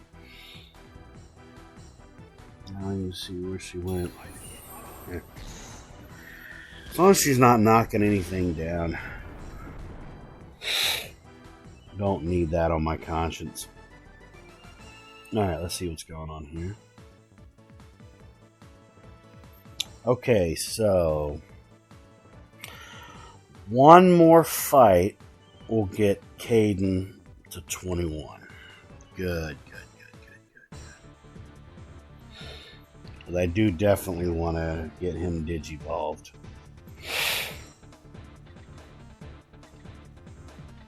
It's a Seedramon. And I say when I digivolve Octomon, that's when I'll progress a little bit of the story. Because I do want to activate the next area.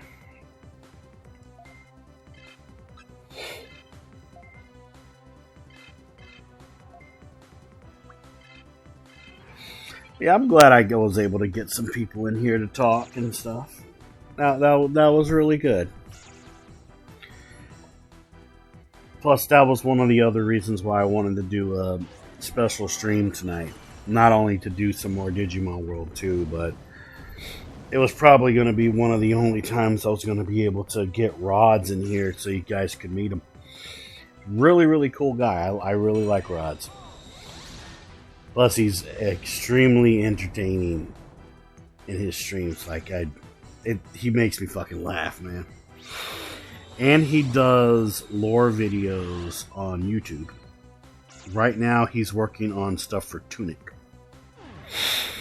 which thanks to his lore videos, I've been thinking about trying out Tunic a little bit.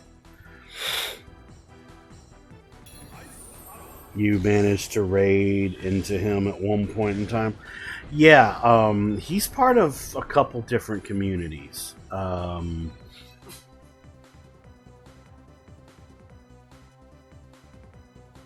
Honey, what did you knock down? I don't know if you guys heard that, but something got knocked down.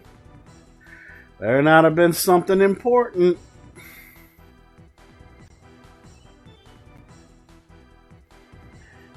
Yeah, I heard a thud. Why can't he go thud? Who's gonna be the culprit? I think they're hiding. But yeah, he's part of a couple different communities. He's part of Hannah's community. I believe he's also part of K-Moxie's community, which K-Moxie is also part of Hannah PL's community. She's a panda assassin. Very, very cool person. I would recommend checking that person out. And that's a drag. Okay. Yeah, we'll do that. I believe he might be part of. Yeah, I believe he's part of Ginger Snap Sirius's community as well. I think he is. Yeah, I think he is. But yeah, he's fucking hilarious. Like, I ran into him through Hannah. I remember him talking in her chat while she was streaming, and he was just talking about random stuff, and it made me want to be like, hey, maybe I should check him out. And yeah, he's absolutely fucking hilarious.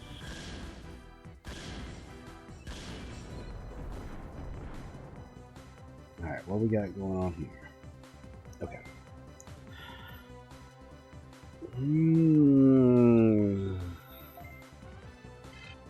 Yeah, we'll do that. A lightning blade. We'll do a nice blast. That might actually do it. Oh, excuse me. And also, Pickley is part of Rod's community, and she's also a streamer. Last stream I saw her do, she was playing Tunic. Like, I have been thinking about getting into Tunic, because I've seen her play that, and Rods has been doing lore videos on it. And it kind of feels like a Legend of Zelda type of game, but you're playing as a fox. It's rather adorable. But it has a lot of deep lore in it, though. Which, I completely dig it. I'm so sorry that my nose is so sniffly tonight. Alright, that should be the fight to do it. Yep. Alright, let's get out of here. We got an octopus to digivolve.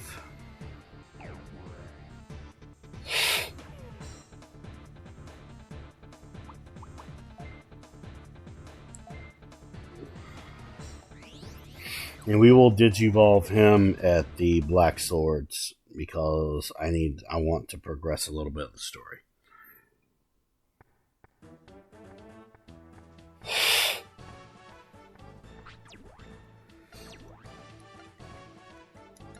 Here we go.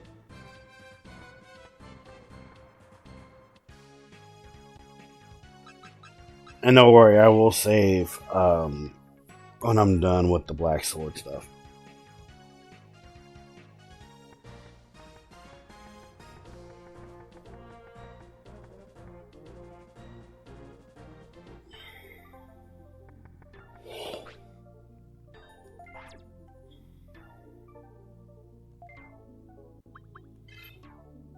Dragomon. Okay. Alright, I can handle that. So it's not going to be Wargreymon, it's going to be Dragomon. Okay. Yeah, he basically is a Cthulhu look-alike thing. Okay. That's not too bad. Okay, so Caden's now Dragomon. Okay, that's not bad. Alright. I thought it was going to be a Wargreymon, but it's okay. That's fine. It's in the same family, so I know exactly what's going to turn into. Alright, let's save, and then we'll progress a little bit of the story.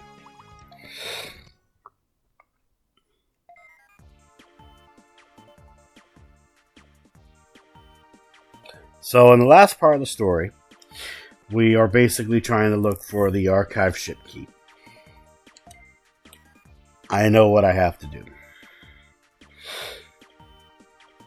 As you guys know, we went to Meditation Dome, we talked to Angemon, and we found out that Agumon had the key. For this, though, we have to go to the Coliseum, and we have to talk to Leomon.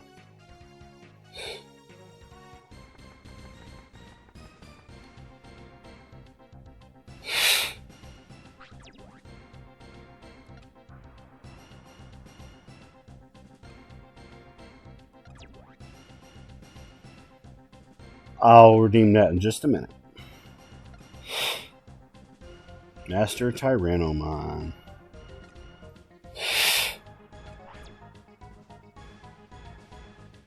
Alright, now Agumon is going to be, I believe, in the Digimon Center.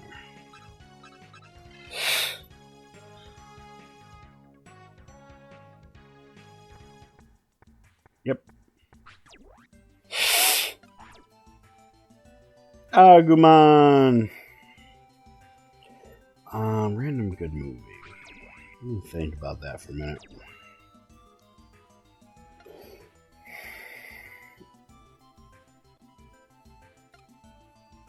Yay, ship key.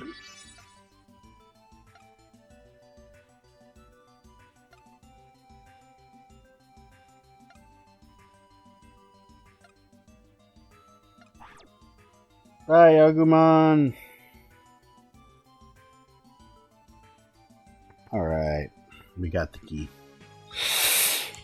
Alright. Let me try and think of a movie.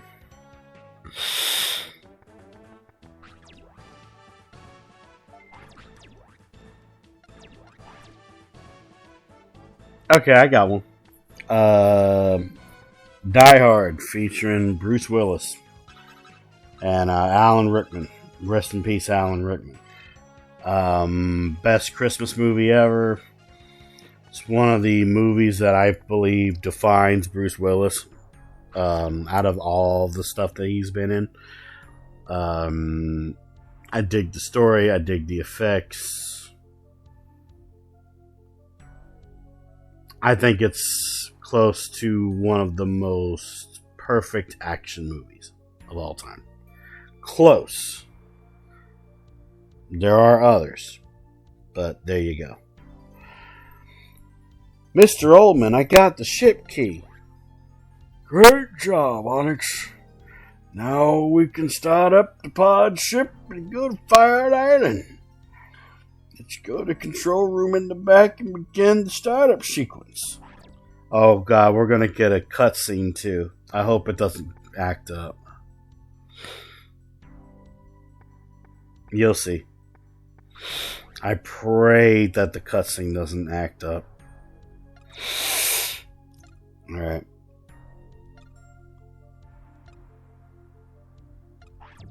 Here we go.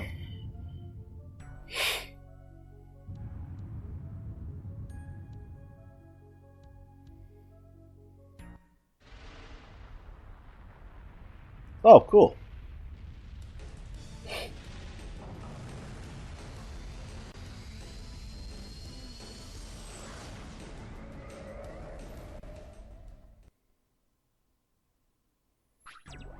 Nice.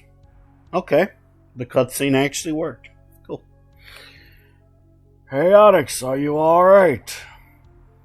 Yes, I'm alright. Are you?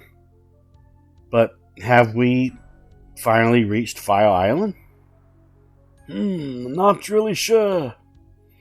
Since we used the auto navigation system, I'm not sure if this is File Island. Okay, I'll go check out the area. Okay, Onyx, be careful. In the meantime, I'll start up the teleport gate to connect to Archive Port. Roger, I'll scout the area. And I just saw also that we had gotten a achievement too. That was awesome. Yippee-ki-yay, motherfucker. That's all I gotta say about it. Yippee-ki-yay, motherfucker.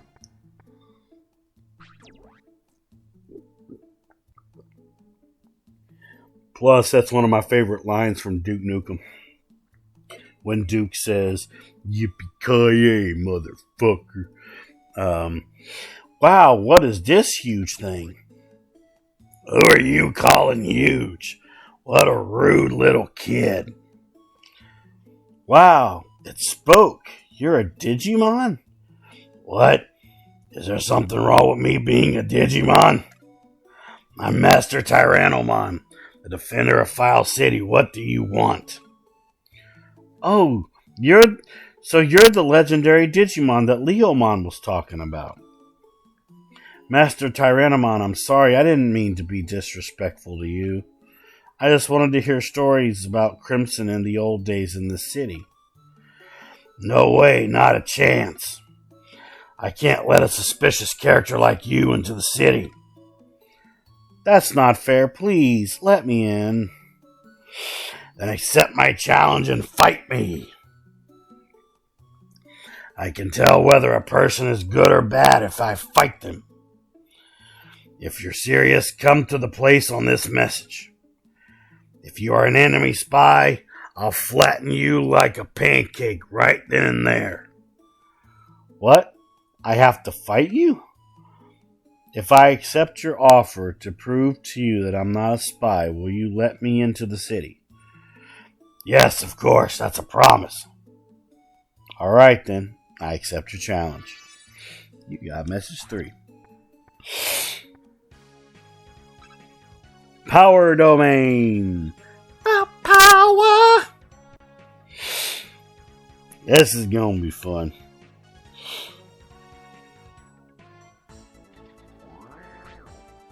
This is gonna be fun. Mag Missile 3. Yay.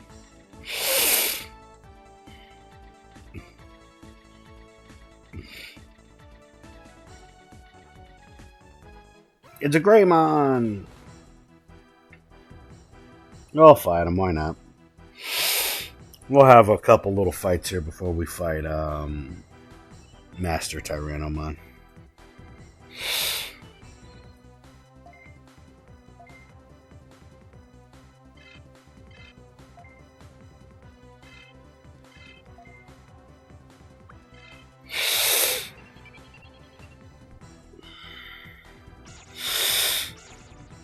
That's perfectly fine.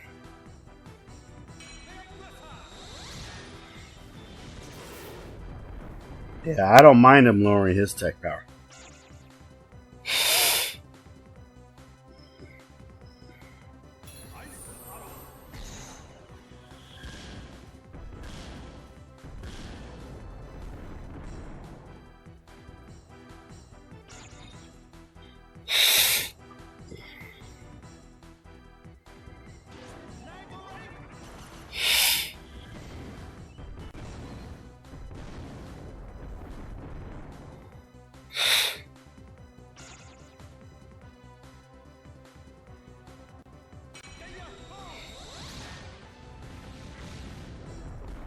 Take that, bug man.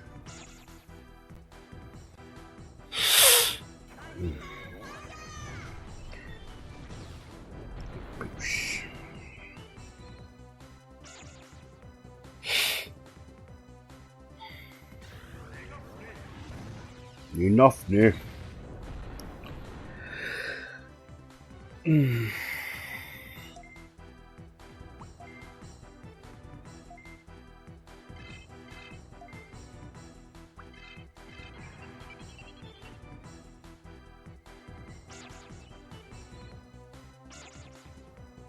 But yeah, isn't that awesome though, guys, that we made a couple new friends on stream? That's awesome. Alright, Shadow, good. Y'all got to meet Rods and Miss Pickle. That was fun. That was a great time.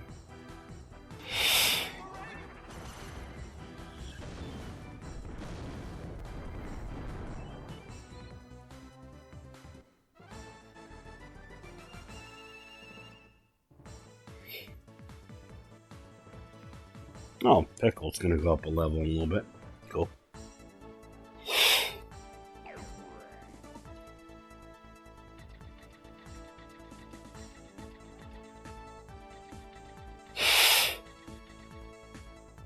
It's a Tyranomon!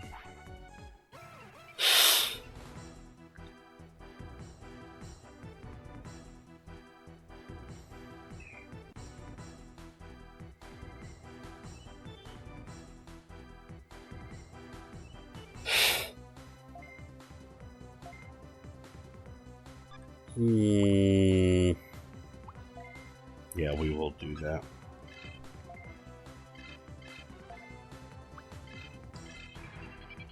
Gotta love group attacks, my dudes. My dudes!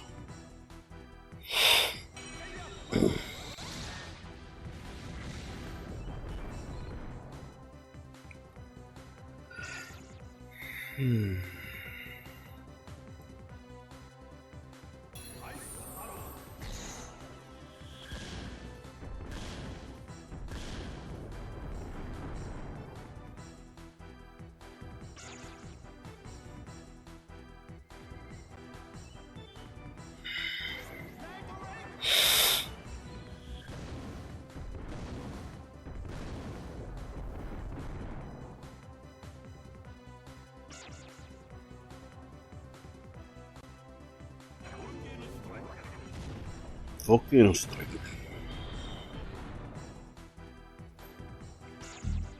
Scary. I know breast.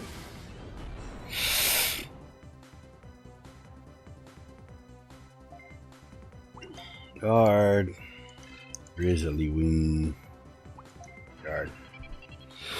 Because Andromon's going to be going up a level after this fight, I don't mind using his attacks more.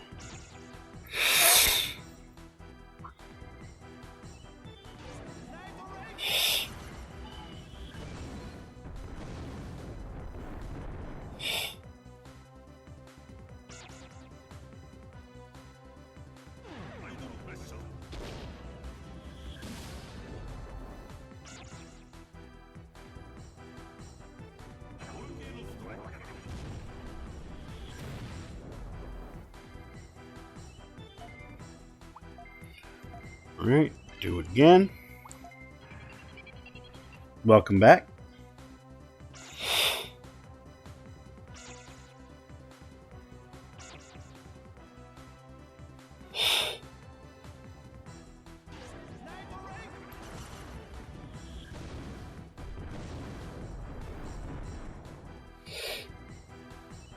There we go.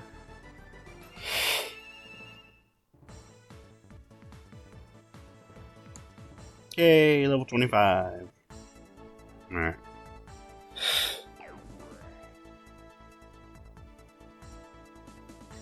Now let's try this way.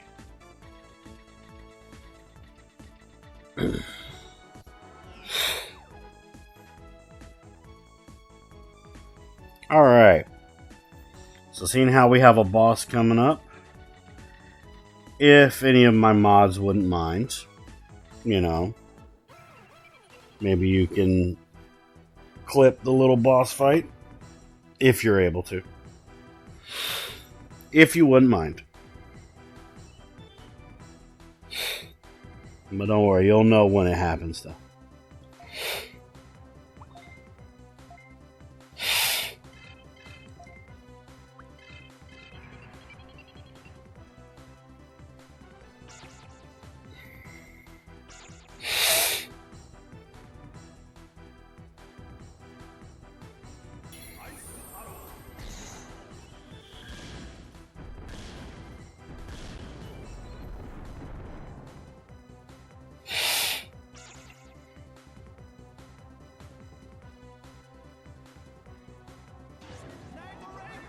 Oh.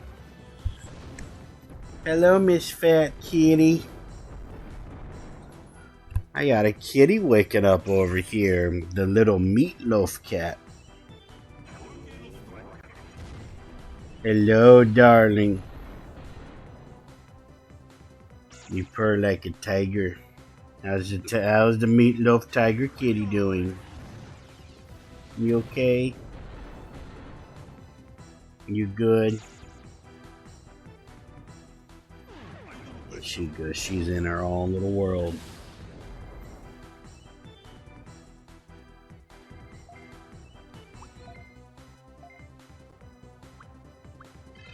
Cute little darling. I love cats. I don't know where my black cat is though. She's probably upstairs somewhere. Her name is Jezebel, but I call her Jezzy, or Jezer's bear. Because at nighttime she looks like a giant big black bear. And she's a motor mouth cat. She's one of those cats that tells you about her day in much detail.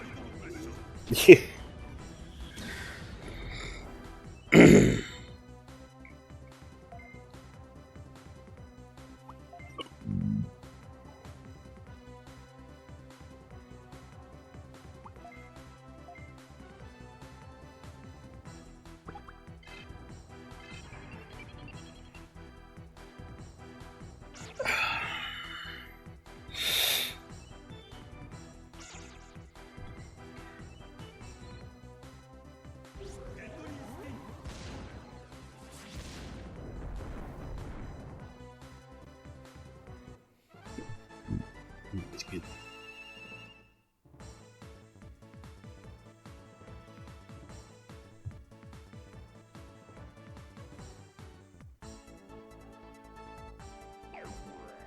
All right.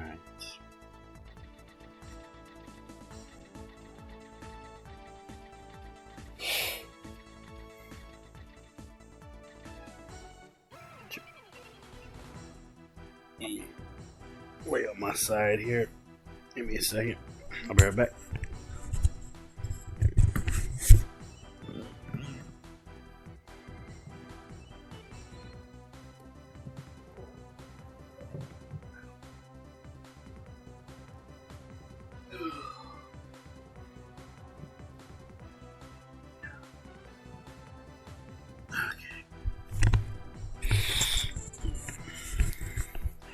Sorry about that, I am back. I just needed to lay on my side and everything. I've been sitting the whole time. So, let's see. Let's do that.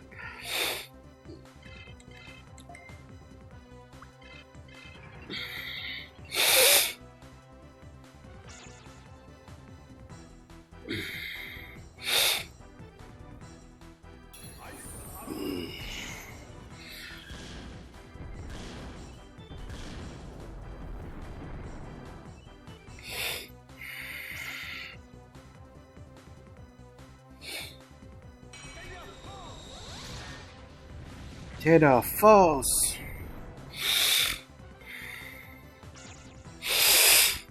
Excuse me.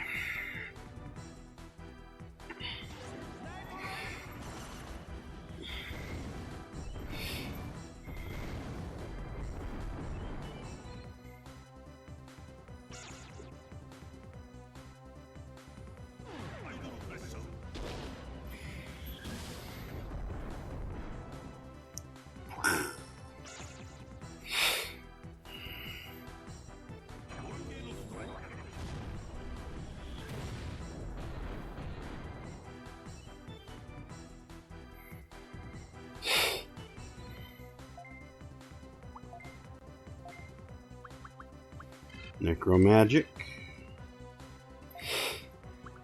Ice Blast.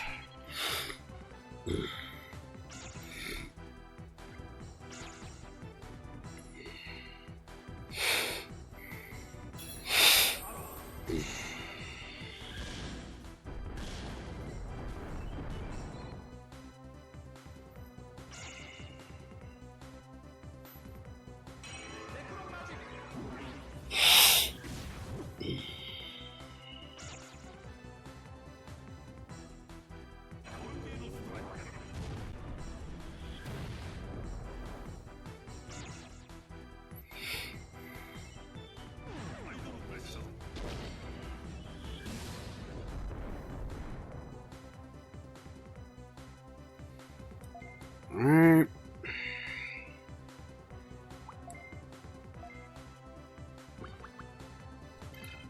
150 to all. Ice Blaster.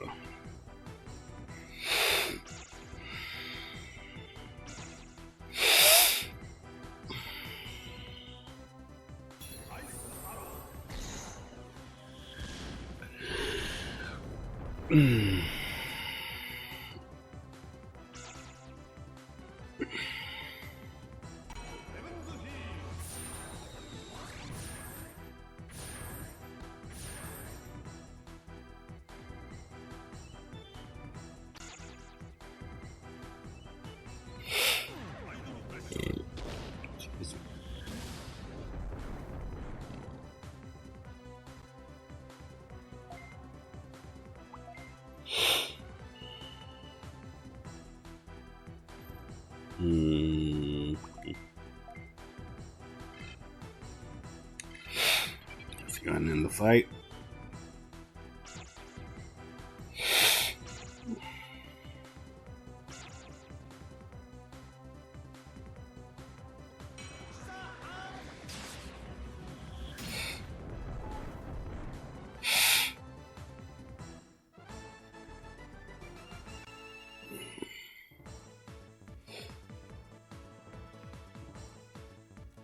Alrighty.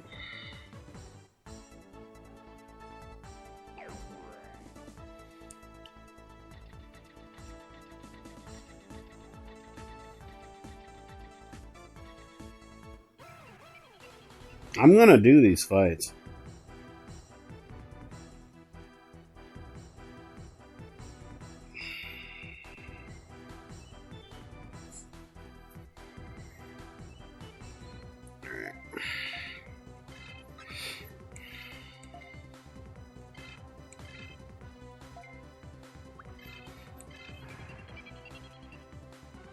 Alright, let's do this.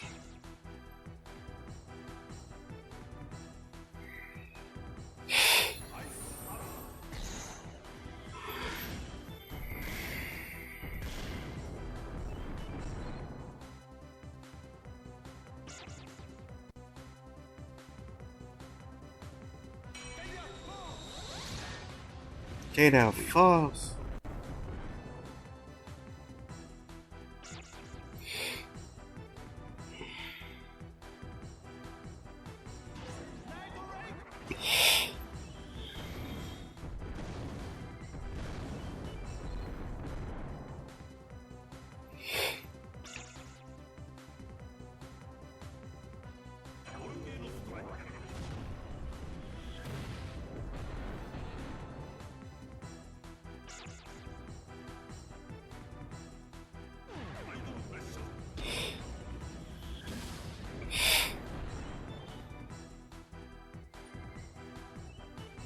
Okay.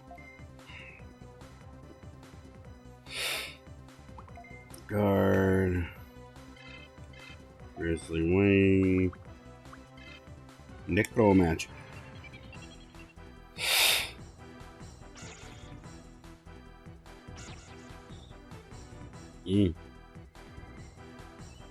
So their speeds must be similar because they keep switching.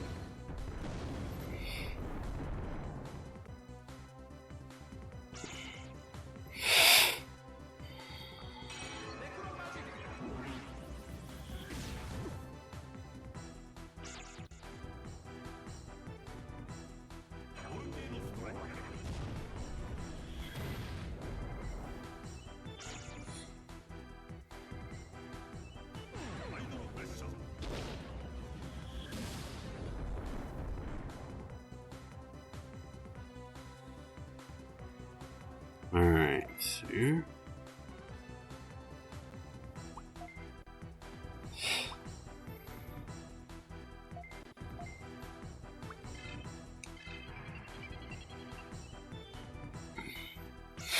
Whenever I get the dual scissor claw, I will get rid of the ice blast.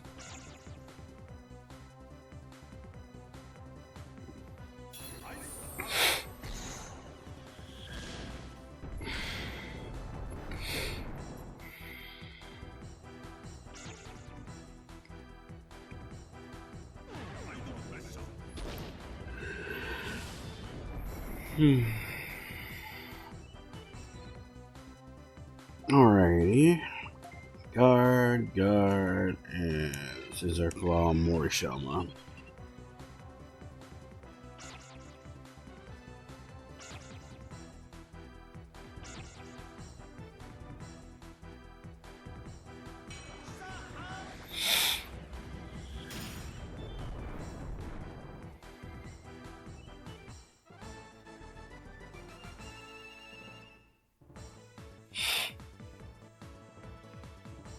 Alright, so the next fight he has, Caden will learn some ultimate moves. Perfect.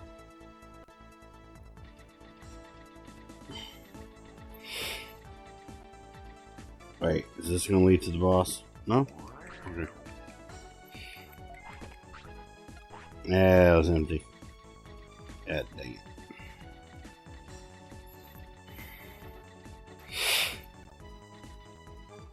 Yay! There we go.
Alright.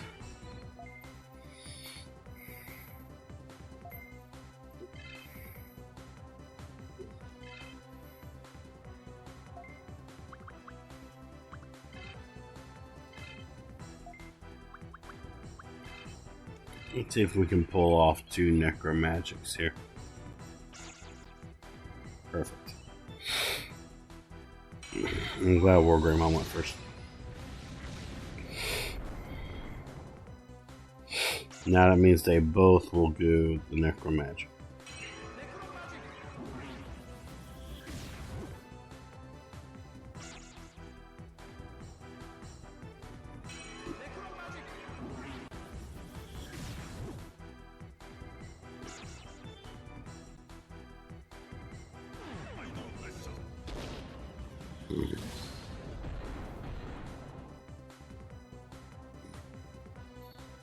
Okay. Last Terraforce.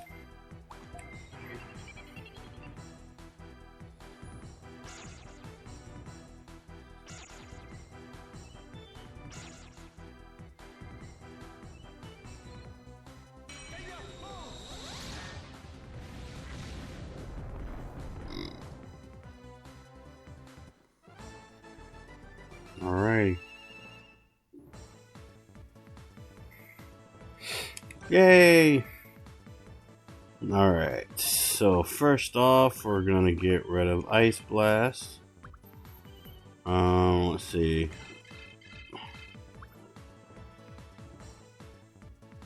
Dual Scissor Claw. Tentacle Claw. And then all these. Nice. Yeah, I'm getting rid of Ice Blast. I only kept it because it was a group move. Dual Scissor Claw is a group move. And it's 10 times better.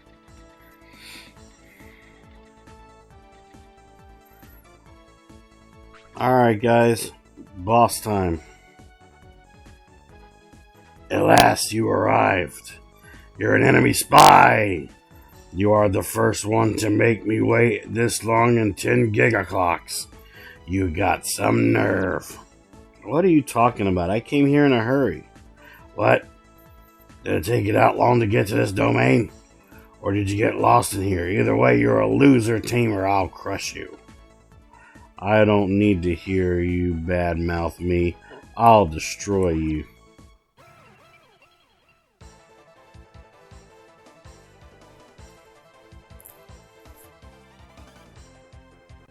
Mr. Tyranomon. Let's whoop his ass.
Yes.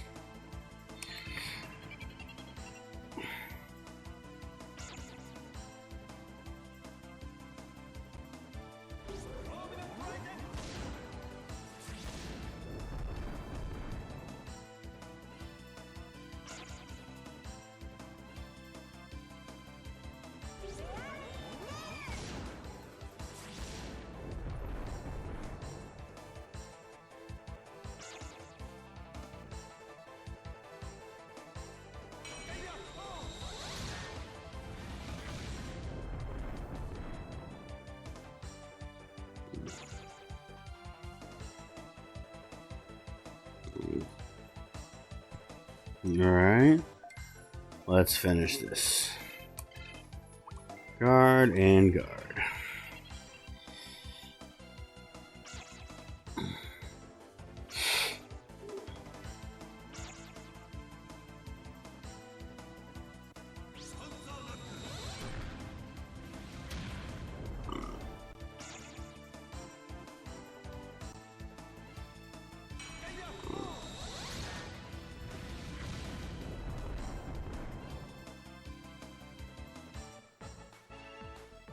Yay!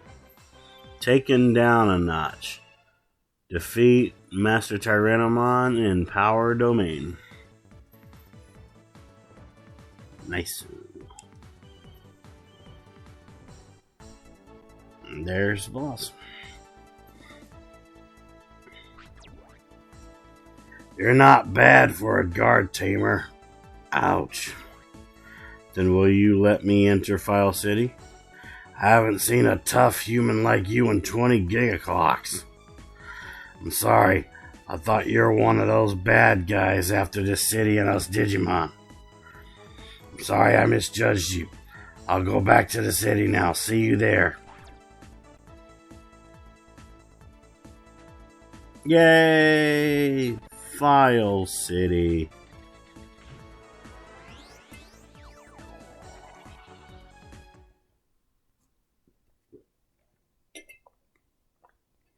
I'm excited.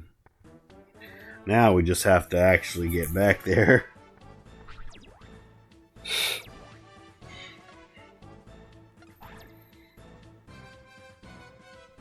Alright, I'm going to save here in a little bit. And we'll continue more of the story.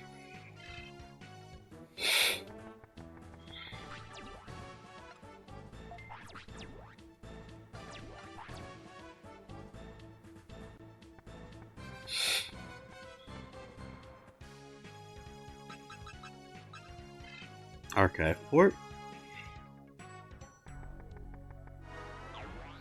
Thank you so much for that clip. Dynamite Dino Fight. Yay! Dynamite! Dynamite! Alright. We're going to save out here. We're going to continue more of the story.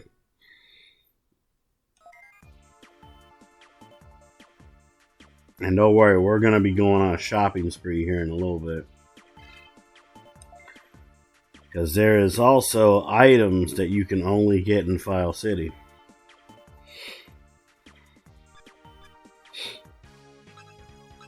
File City!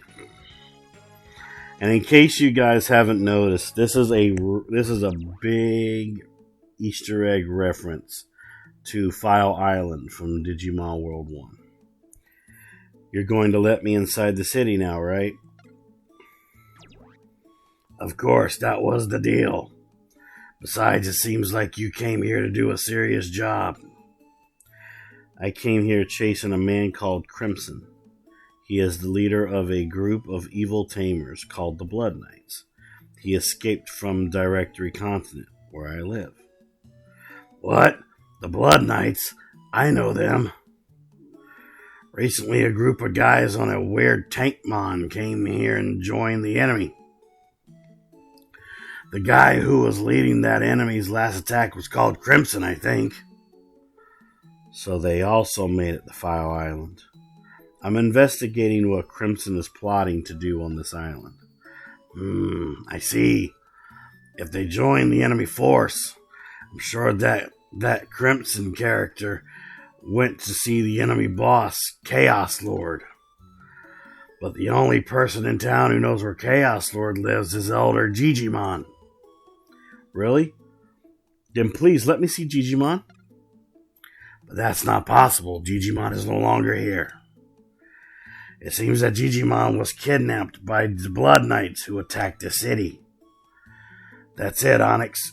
Can you rescue Digimon from them? Digimon is held in one of the 4 domains around the city. Excuse me. I have to do this voice because when I think of Master Tyranomon, I think of like a raspy sounding giant dinosaur. So, yeah. I would have gone to rescue him, but wild Digimon are waiting for me to leave the city. I understand. I'll go and rescue Digimon. Will you do that for us?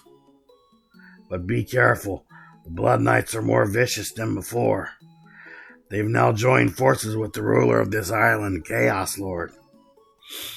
He is the evil prince of the Digimon who have become wild. Chaos Lord, the legendary evil prince of wild Digimon? Thank you for the warning, Master Tyranomon. I'll be very careful.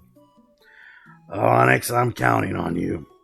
Before that, you'd better get what you need from the city. Go ahead. I love the city here. It's so cool. Because this place also acts like a main hub, too. So we got Digimon's house, we got the item shop, and we got the Digibeetle factory. Of course, the Digibeetle factory not being in Digimon World 1, but everything else was in Digimon World 1. It's so freaking cool. So what we have here is we have Patamon. Patamon sells items. And then we have Tankmon. Tankmon is the one that fixes up your Digibeetle. as you can clearly see. But first, we're going to look for some items with Patamon, though. We need some items from the Patamon. Interested in my great items? Yes. Alright. Let's see.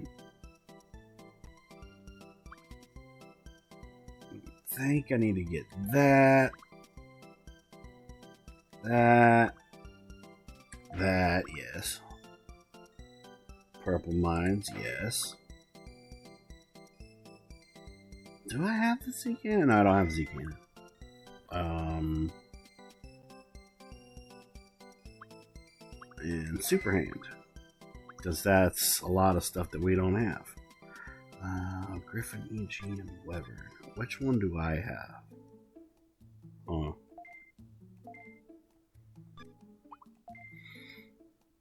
I have the Wyvern. Okay.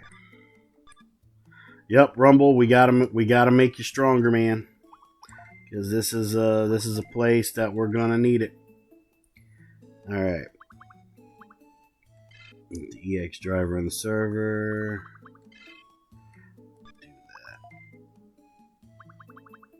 that. All right. So we can't do the Z cannon yet because that's for the adamantium build.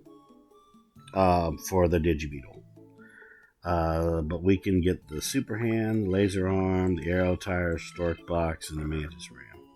Well, I'll get the Mantis Ram here in just a second. Actually, I could just stick these fuckers in there. What am I talking about? Let's get the Mantis Ram. Yeah, Rumble, we gotta make you stronger because we're in a new place now. If we don't make you stronger, you won't last that long. Alright. So, assemble. Got the Wyvern 5. Shark Bat. We originally had the Spider Ram, but now we have the Mantis. Mantis Ram. We got the upgrade for the Digibeetle. And we originally had the Crane Box. Now we have the Stork Box. We originally had the plate tires, but now we have the arrow tires. We originally had the drill arm, now we have the laser arm. Look at all these trophies I keep getting. And we originally had the phantom hand, but now we have the super hand. Which is, you know, fuck yeah. And of course we have our little side things here. Nothing for us to upgrade. There we go. We'll see if there's a new bat here. Hold on. No, they just have the EGs. Okay. We'll sell this old stuff. Alright. Now, when I said we were going to go on a shopping spree, I actually mean that. So, now we're going to go to the item shop.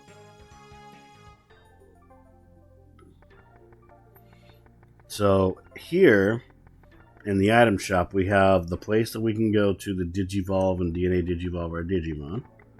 And then we have this Agumon. Now, the thing about the Agumon here is he's actually a reference of Digimon World 1. This particular Agumon. One of the first Digimon that you can recruit to File City in Digimon World 1 is a wild Agumon. And he opens up an item shop. Well, it's not exactly an item shop, but it's an item depositing center. Where you, if you have a lot of stuff in your inventory that you're not going to use right now, you can basically deposit it with him. Of course, now he runs an item shop, but he's basically a reference of Digimon World 1. And he has toy planes, which is the best item in the game in terms of getting Digimon. And we're gonna buy a couple of these.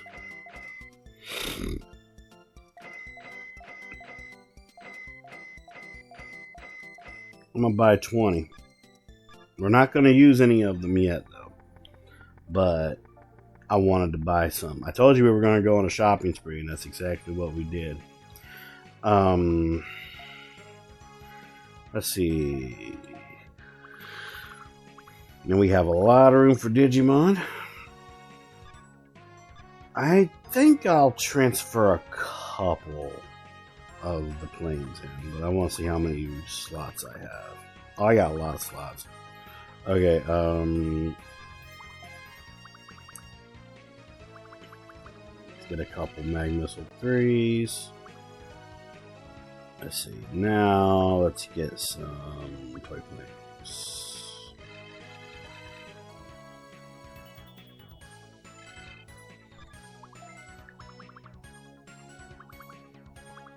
Okay. Yeah, that's good. I'll save in just a second. We're going to go to Gigimon's house first. So as you can see, Digimon is not here. Digimon was actually in Digimon World 1. He is the man. He is the Digimon that is in charge of File Island / File City. He basically is an old man looking Digimon with a staff. That's really the whole thing. I can't believe Digimon disappeared from File City. It's a Biomon.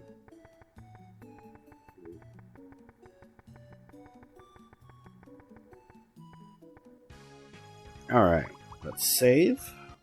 We did our little shopping spree too. So when it comes to this place here, we're going to run into some new types of domains. These are much more colorful. And they also have some very interesting Digimon that you'll run into. It's also kind of considered your new main grind spot in terms of just leveling up and stuff. Like in for like ultimates and everything. So I will explain these domains here. So we have Diod, Giga, Port, and Scan. Now, we can't go into Giga because we need to have our radar upgraded by Technodonna. We can't have it upgraded right now. But that's technically where Digimon is. But it's very difficult to get through Giga Domain. So, we have Diod Domain, we have Port Domain, and we have Scan. I usually go for Scan first. So we're going to go through Scan. And we're going to see what's here. We're just going to see what's here. So as you can see, we automatically run into some interesting encounters. These are encounters we would have gotten in late floors of domains from Directory Continent. Which means, if we're getting these on floor 1, sooner or later we'll be getting some stronger encounters deeper as we go into the domain floors.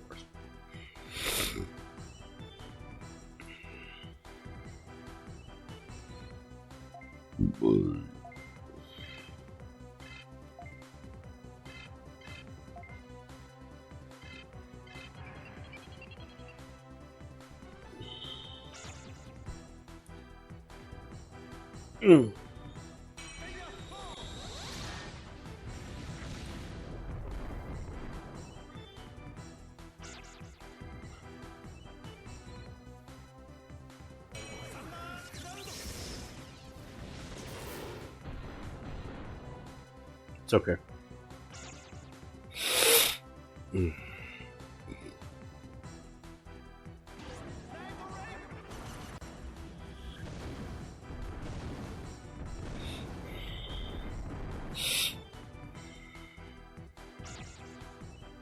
Duo Scissor Claw.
I hope the stream's still going good. Hopefully there's not like any frame issues or anything like that. Alright, let's deal with Pukumon.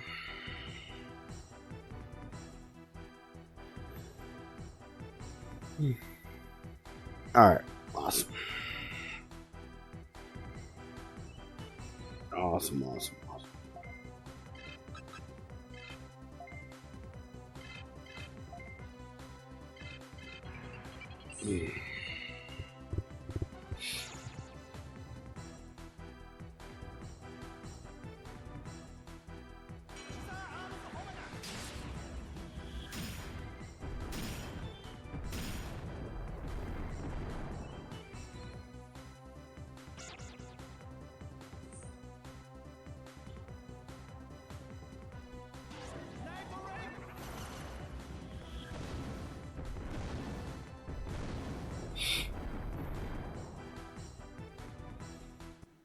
Kaboom.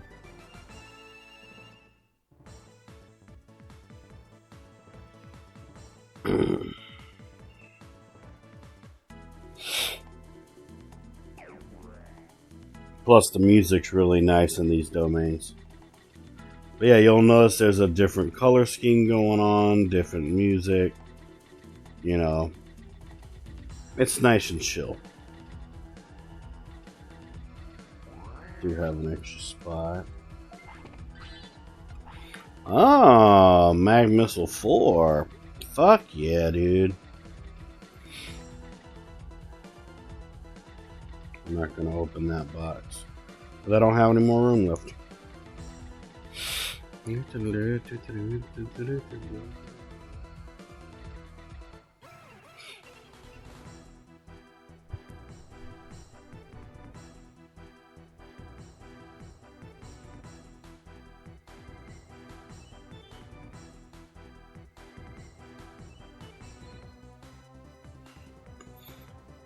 Alright.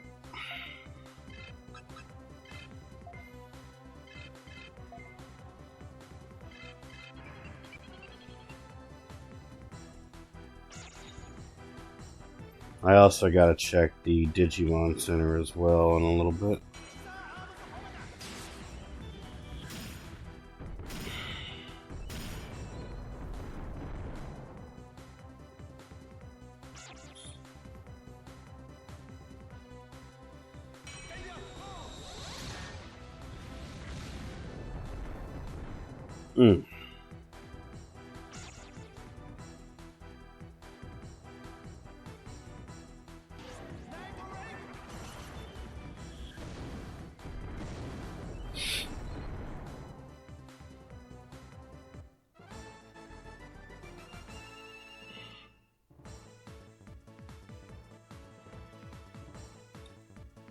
Alright.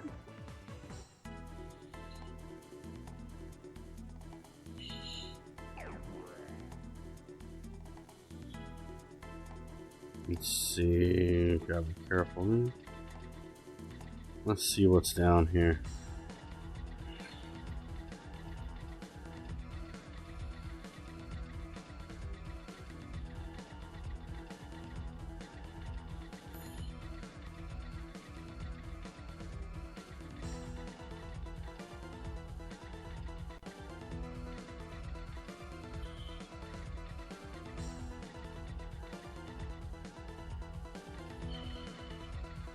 Let me check something.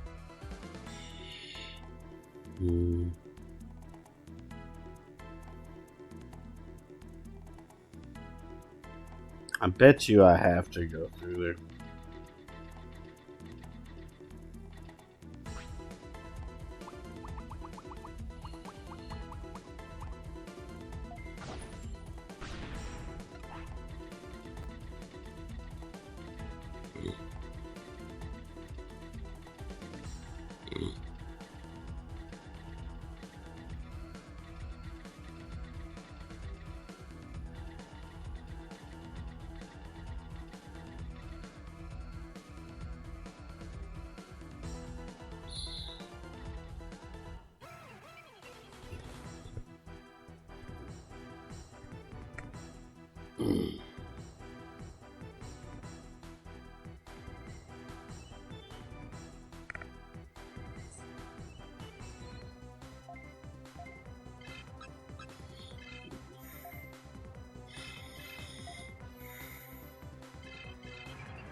Alright.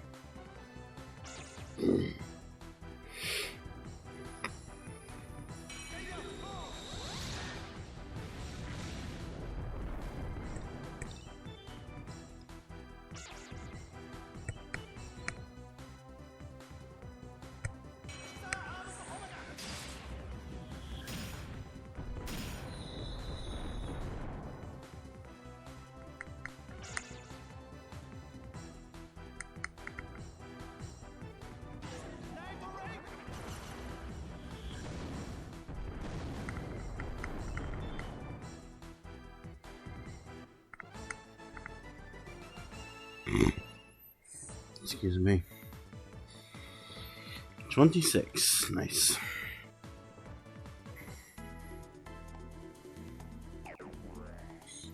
Just see, whenever I get Andromon to his final level, we'll do a final DNA Digivolution with one of our secondary Digimon that won't be needing any Digivolution for a good.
So I'm just thinking real quick. I'd say let's go for a lightning blade. That would probably be best. That'd probably be the best idea.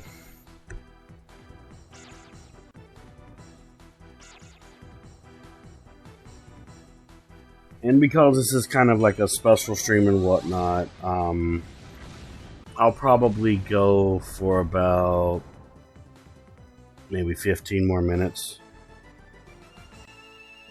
It's not going to be a long stream. Yay, 23. Junker. Do I really? Yeah, I should keep that attack. But if I'm going to do that, I need to get rid of something.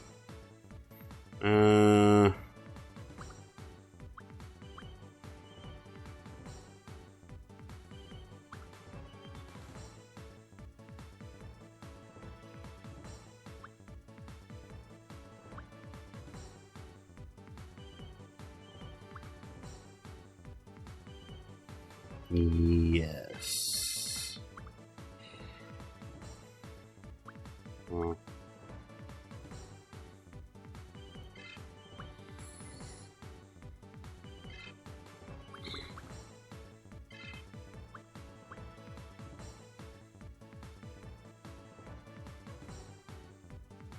Let's see, I'm just checking my attacks here.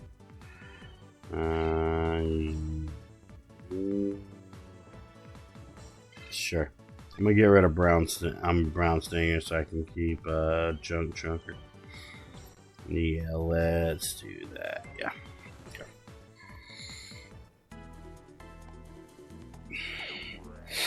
I need to start upgrading myself from like a lot of those champion moves to some ultimate moves, but still keep a lot of some of my champion moves and some of my rookie moves, just in case. Let's see.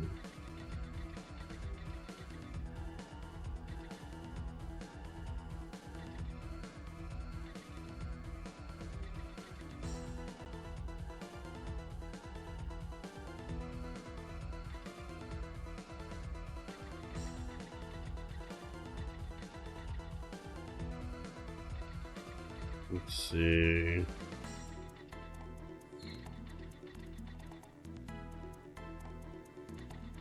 I'm just watching my map here. No, go back. That's gonna make me go that way. Okay, so my best bet will be that down area on the far upper right.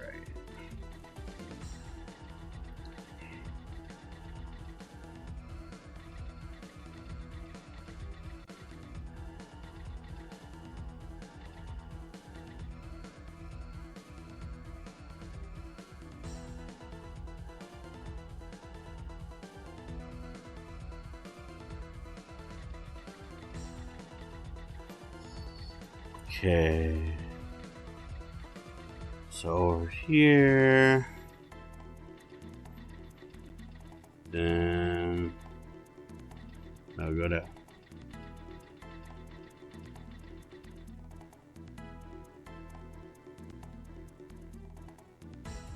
Okay.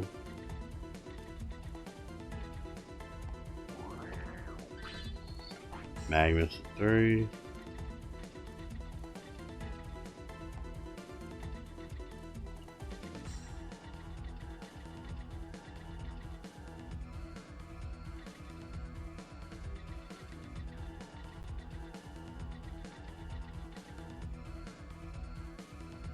I'm checking my stuff.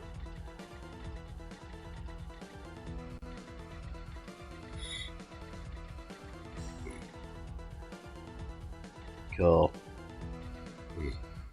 I'm down with that.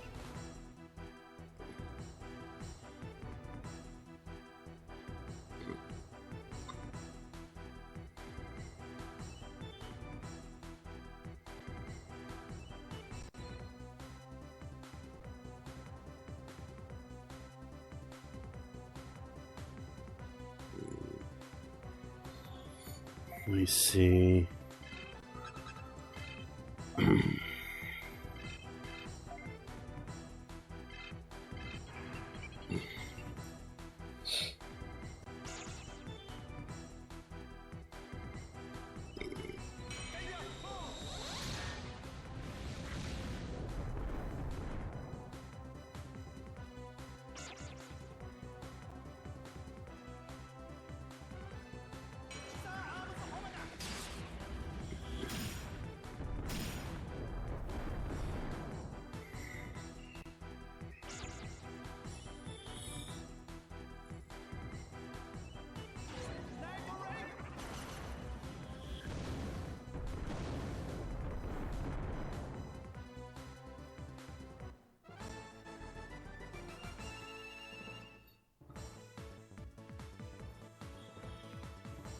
Okay.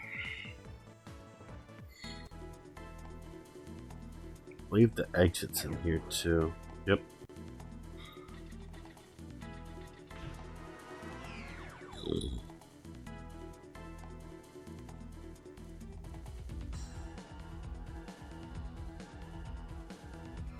Now I'm gonna have to end up running through that. Jeez, 2,000 damage to Rumble.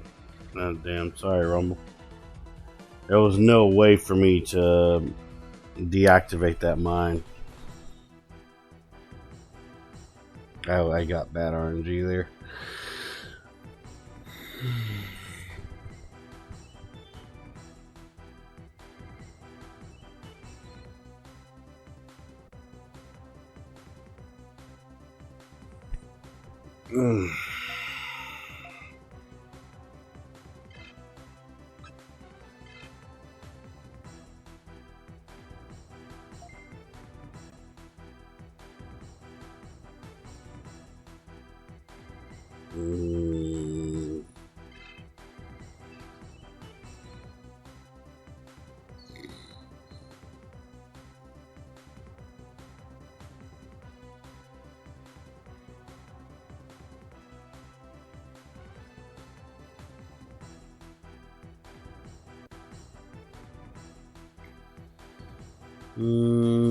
Sure.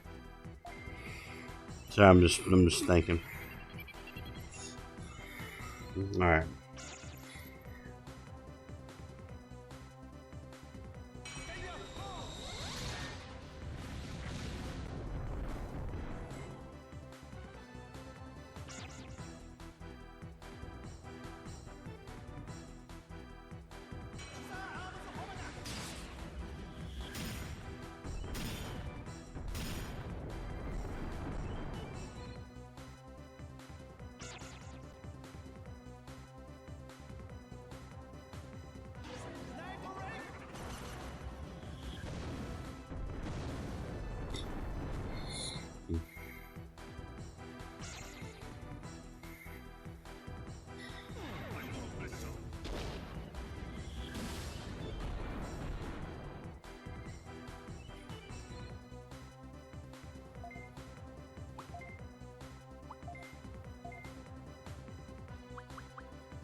Alright, what we'll do is we'll do this last battle. I'm going to leave, save. Well, I might check the Digimon Center, and then we'll call it. And we're not gonna do a raid tonight because this is like a surprise stream. I just wanted to get this out and everything.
Alright.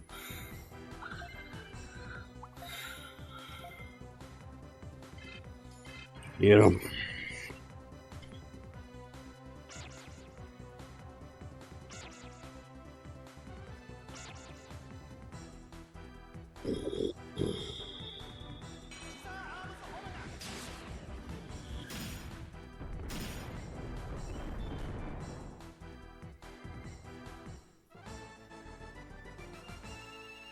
Alrighty. Alright.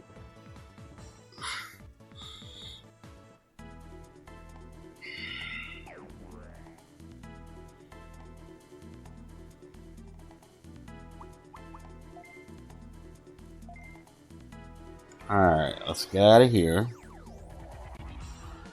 Next, we're going to go to the Digimon Center. Of course, we got to travel there because this is like our new hub here. But it's not going to be an issue.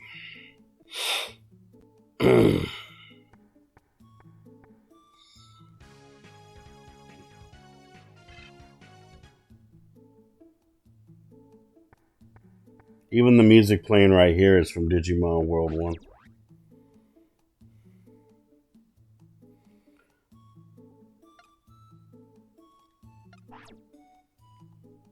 This is the music that would play when you're in File City. Alright, so what we're going to do, we're going to go check out the Digimon Center real quick and see if we got a new Digimon there waiting for us. If we do, we'll look into it. If not, we'll come back to File City and all that. And that's how we'll call it.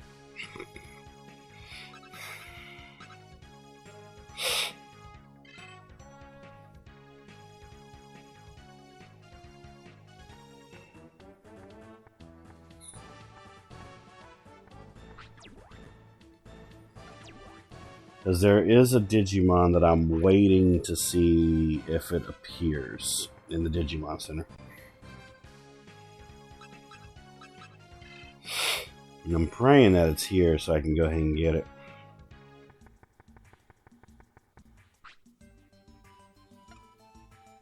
Nope, not old enough yet. Okay. Alright, so now, seeing how that's the case, we're going to go back to File City.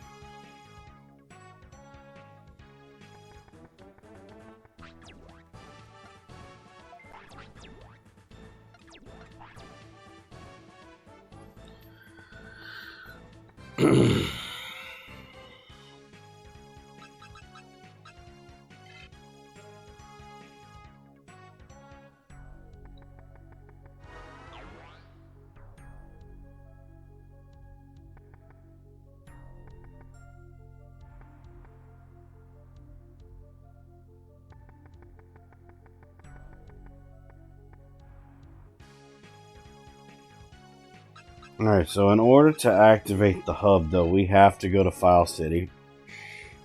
We're going to save in File City, though.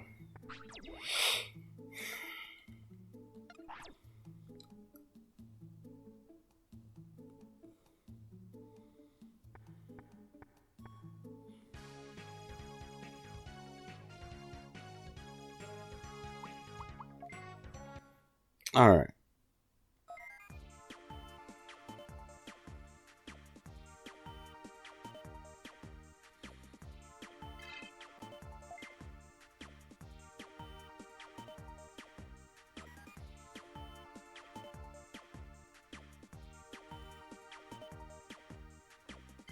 We'll give it another save just in case.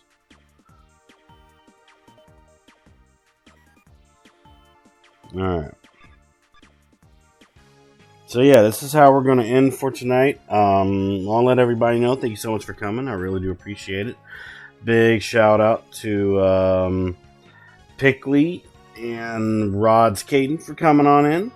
Also, big thank you to Pickley for the Prime sub and for gifting a sub to Rod's Caden. That is much appreciated. Didn't have to do it, but I am very much appreciative of that. Thank you very much. Big shout out to my mods.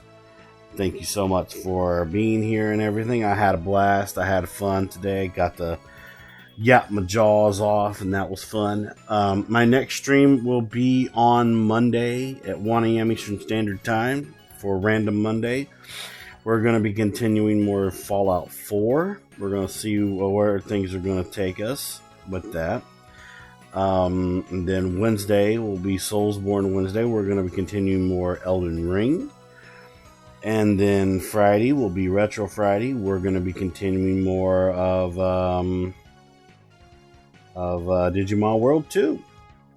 So, yeah. Well, actually, I'm trying to think. Give me a second.